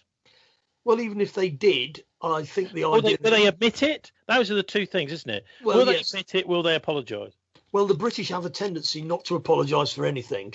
They just keep stum about it. Even if they did, it's not going to make that much difference on the ground in Iran because everybody knows anyway. What might make a difference is with know-nothing people in Britain who just presume that Britain's just a beacon of freedom and democracy. And, all that's an American around the world. We just go around the world helping people. Okay, so let's have a look at our second documentary this week. It's called Plandemic 2. I haven't watched the whole thing, but I did see that it's got a very good section on Google censorship. And it just shows you never use Google. Only idiots use Google, because anything you're really trying to find nowadays, since they brought this new algorithm in over the last few years, it's going to be buried. It's either not going to be in their search results or it's going to be deliberately shoved right to the very bottom, hundreds of pages away from anything you're going to find at the top of the search. So it's become a total perversion, Google, of what it was originally. And in fact, they got rid of this this little epithet that the Google had, which is "Don't be evil." They even dropped that about 18 months ago. So this is a great clip from the, I think anyway, from the new film out this week, Plandemic 2, the movie. It's Plandemic 2, the movie, and this is on Google censorship. There it is. Only what they want us to see. In today's culture of copy and paste journalism, it's common for hundreds of unrelated outlets to feature the exact same report. This is not the result of laziness. This is by design. When we see identical headlines across seemingly unrelated platforms, the logical mind concludes, well then, it must be true. The illusion that numerous news sources have arrived at the same conclusion gives us confidence to share the chosen narrative. And just like that, we become the unwitting pushers of propaganda. Search engines are the holy grail for those seeking to control the narrative. Google is already more powerful in terms of its control over people's lives than almost every government on the planet. As the most influential search engine in the world, through its ubiquitous reach, Google has more power to influence U.S. elections than any foreign nation. You testified before this committee. What he goes on to say there is, I mean, I was surprised that it stopped when it did. It should have gone a little bit further than that, actually. But the guy who's being interviewed there is is testifying at a congressional committee, and he's explaining just the extent to which Google can increase or decrease the individual candidate in an election's prospects. Or, for example, I mean, you'll see little things when you Google stuff. You'll see a little thing at the top saying advert. Well, what's happened actually now is almost all of the content of the search engine is advertising, because certain of the corporate lines that are being taken, Martin, are being pushed up the search results. Other lines are being pushed down. So the whole thing is turning into a gigantic, great marketing tool. Yeah, well, of course, the great boast of the internet was that if you put in a search term, what would come up would be what most other people had looked at, so that therefore you could be confident that when you saw something at the top of a search, it was what most people had seen, and therefore outsiders could get in a word in edgeways. And of course, once they got momentum, they could actually use that to spread their message. But of course, what they've done now is, without telling anybody openly, although they've kind of admitted it, they basically rig the searches to point you in the direction they want you to go, which is no different really from what goes on in the mainstream press all the time. The advertisers decide what's in it, and the readers are very much a secondary matter. So this pandemic thing, I'll put a link up to it on our show page. It comes hot on the heels of Plandemic 1, which was interviews with experts criticising the response to the COVID-19 pandemic. For example, saying that chloroquine was a good treatment, where actually that was then proved that chloroquine has for many, many years been known to be a very good way of treating the SARS virus, which is the various experts are now saying that the COVID-19 has the characteristics of the SARS virus, and therefore it makes quite perfect sense to be treating people with chloroquine, even though Donald Trump was being ridiculed by Channel 4 News and others for considering taking it. So this is the danger of where non-medical experts turn themselves into journalists and use the pandemic to sort of jump on the next bandwagon to bash the people that they normally bash and congratulate the people they normally congratulate. I suppose, news becoming like virtue signaling effectively. But with all this censorship, I was quite surprised to see this censored this week by YouTube. And it is one of my films I put up a few years ago. It's from the Australian Broadcasting Corporation. Their 60 Minutes documentary series is rather like what our World in Action used to be here, which is the toughest of the tough investigative TV documentary. For example, they did a fantastic documentary called Sex, Lies and Julian Assange at the time of the initial Julian Assange case, which showed that really he had no case to answer, the case over in Sweden, and that the girls were lying effectively. For example, one of them tweeting saying, "Oh, I had a great night with Julian Assange, what a fantastic time." And then later she decided to go and say that she'd just been raped. Well, I mean, I don't think that you do that, make great tweets about how someone is wonderful if they've just raped you. So those were the sorts of points they're making, 60 Minutes. But this is an old one.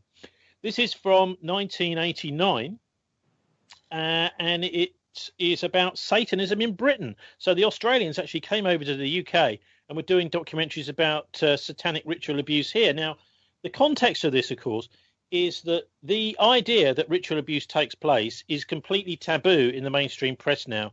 Even places like Private Eye just simply ridicule anybody that says it's taking place. But here we have a young child and other people interviewed by 60 Minutes Australia who most definitely do believe it was taking place. And I would just say, if there's anyone listening who's a youngster or anyone of a sensitive nature, you probably better switch off now. You can always pick this up on the podcast later at thisweek.org.uk. But this is a pretty horrifying account by the documentary programme 60 Minutes from ABC Australia about Satanism in Britain. Few people, if any, in Britain have counselled as many victims of satanic abuse or Satanists themselves as Ray Wire has. If there is an expert on satanic cults, it would have to be him. Do you believe Teresa's story? I believe Teresa's story. It's exactly the same story as I've heard from men who says they've done it. You've dealt with other cases like hers? Yes. 21 cases like hers, he says, in the past 2 years alone. Themes like they were put in boxes with spiders and worms, where they were trapped in fear, where there was a high use of excrement and urine, where there was talk of human sacrifice. Take just one of those rituals, putting children in boxes with spiders and worms. Now, listen to what Teresa told her mother. And they had a coffin-like box that children were put in with spiders and snakes, and the lid shut and left in there. I would have come out deranged. I could not have coped with that mentally at all. You have evidence to back up stories like Teresa's, that this is really happening? Well, we have that age of child, 6, 5 and 4, giving information that ties up with Teresa. How do those children know? How do those children able to describe rituals, to talk about ceremonies, to talk about sacrificing animals? How do those children know? Nightmares, imagining it? You can't imagine those things at 3 and 4 years old, and you also don't have the evidence of anal sex abuse and oral sex abuse and all that other abuse that clearly those children have experienced and endured. During these ceremonies, was Satan, the devil, ever referred to? He was called Lucifer. What did they say about the devil, about Lucifer? That killing the people made him happy. Sacrifices to please the devil. According to Teresa, the worst rituals took place at a house somewhere in the country. It was big, you know, expensive. From the front it looked like a castle. You know, it had a long drive and big double wooden doors. Do you think they were rich people then? Very rich.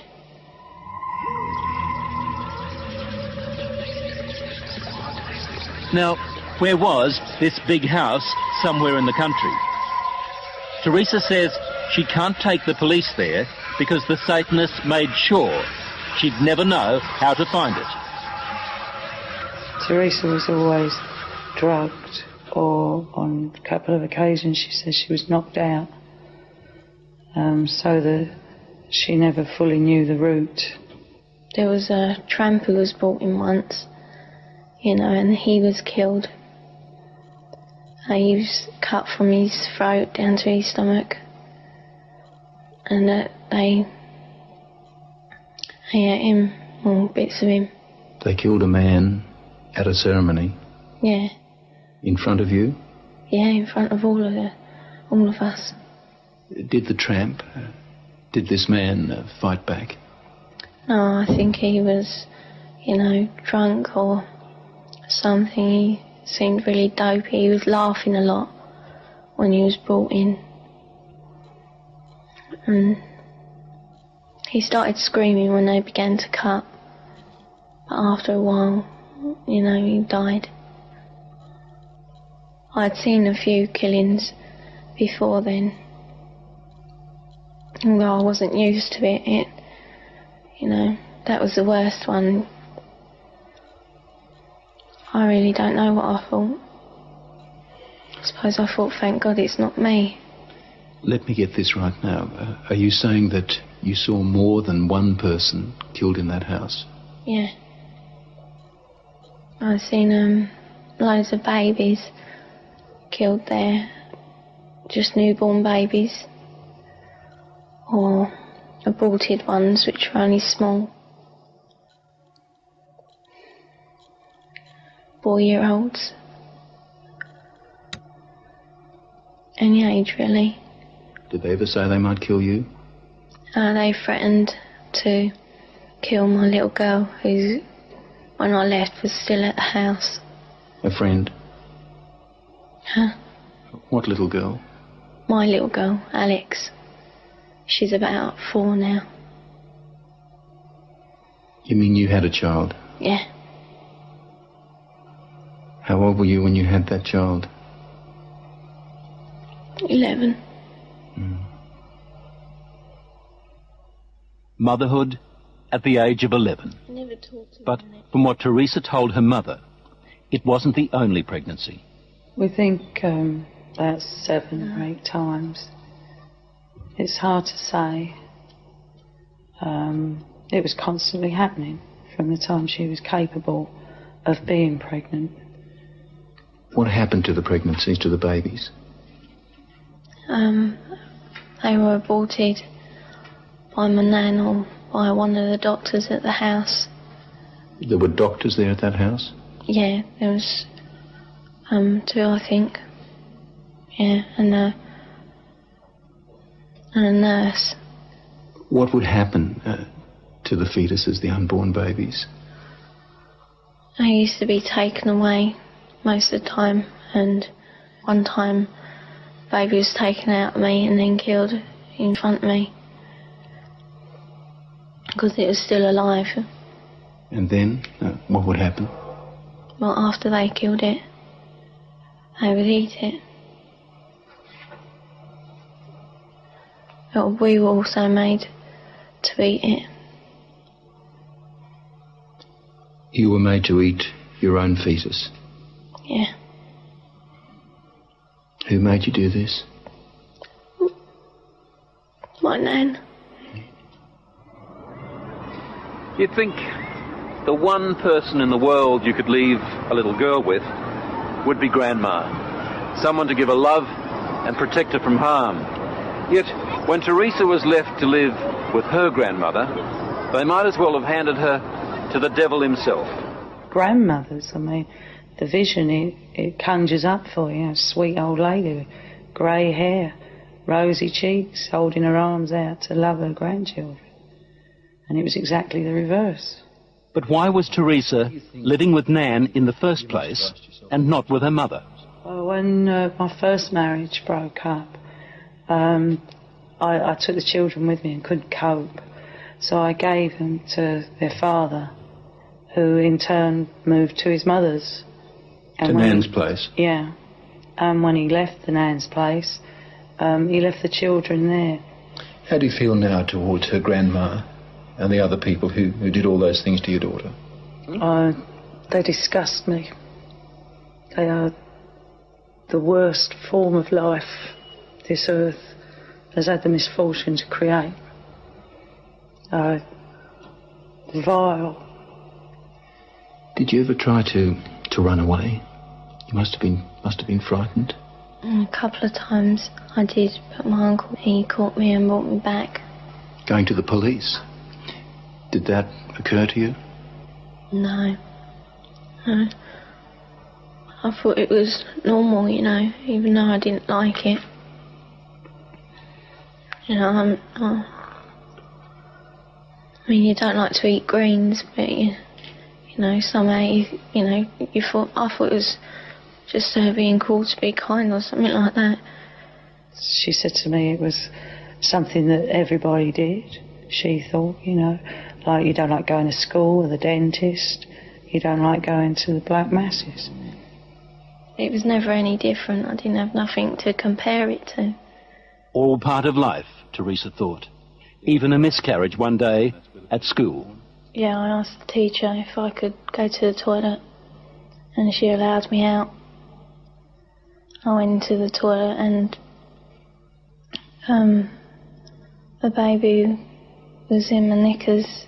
I thought it was dead, but it wasn't. It was still moving. And yet no one at school knew? No. Saw anything? No. Or if they did, they didn't say. No, she was treated for a high temperature, fever, nothing more. What did she do with the baby? She kept her for a while because she was frightened that they'd use the child as part of the rituals. So she turned a pencil case into a little coffin. Apparently she put roses in it to make her smell sweet. Put a letter with her. Pictures of herself and her brother. A picture of me. And then I put it down the chute. because I didn't want my nan to get it. As we said earlier, the police have already charged some members of the cult, and we know they're also investigating Teresa's accounts of those ritual killings. If there were as many as she told us, then the Satanists had a problem. How did they get rid of the bodies? They had a tub, pretty big, I don't know. A very big tub, and they used to put the bodies and bones in there. And it used to go like, fizzy and that. And then there was nothing left. Or there didn't seem to be, but when they cleared it out, there used to be a sludge at the bottom. Teresa's story, her account, doesn't really surprise you. It doesn't surprise me in the light of satanic abuse, no. Do you get frustrated with people who just won't accept that these things do happen? Yes, because I've worked with murderers in prisons for years. Not that long ago, a boy was found in a forest in southern England without a head. We have no doubts that men can do that. And yet when we start talking about men within Satanism who actually believe in evil and it's the right to express evil, we suddenly have a doubt. So, yes, the right to express evil. And that is Google, good old YouTube, removing that from my YouTube channel this week. Interesting to see whose side they're on. I mean, this is a mainstream documentary, Martin, from 1989. This sort of thing was considered normal and obviously with a few caveats suitable for national broadcast by investigative journalists back in the 1980s. Yeah, I think that's what the most strikes me most about this, is that this is an ABC documentary by mainstream journalists, yet Google have seen fit to take it down. And I mean, the other thing is, got it's distressing content, content, but that's not really the point, is it? No. Well, it's also interesting. I think that it was ABC came over to the UK to interview Teresa and do their investigation here. There is obviously going to be political pressure on any TV network in their own country not to uncover organised crime in that country if organised crime has got its tentacles into business and television.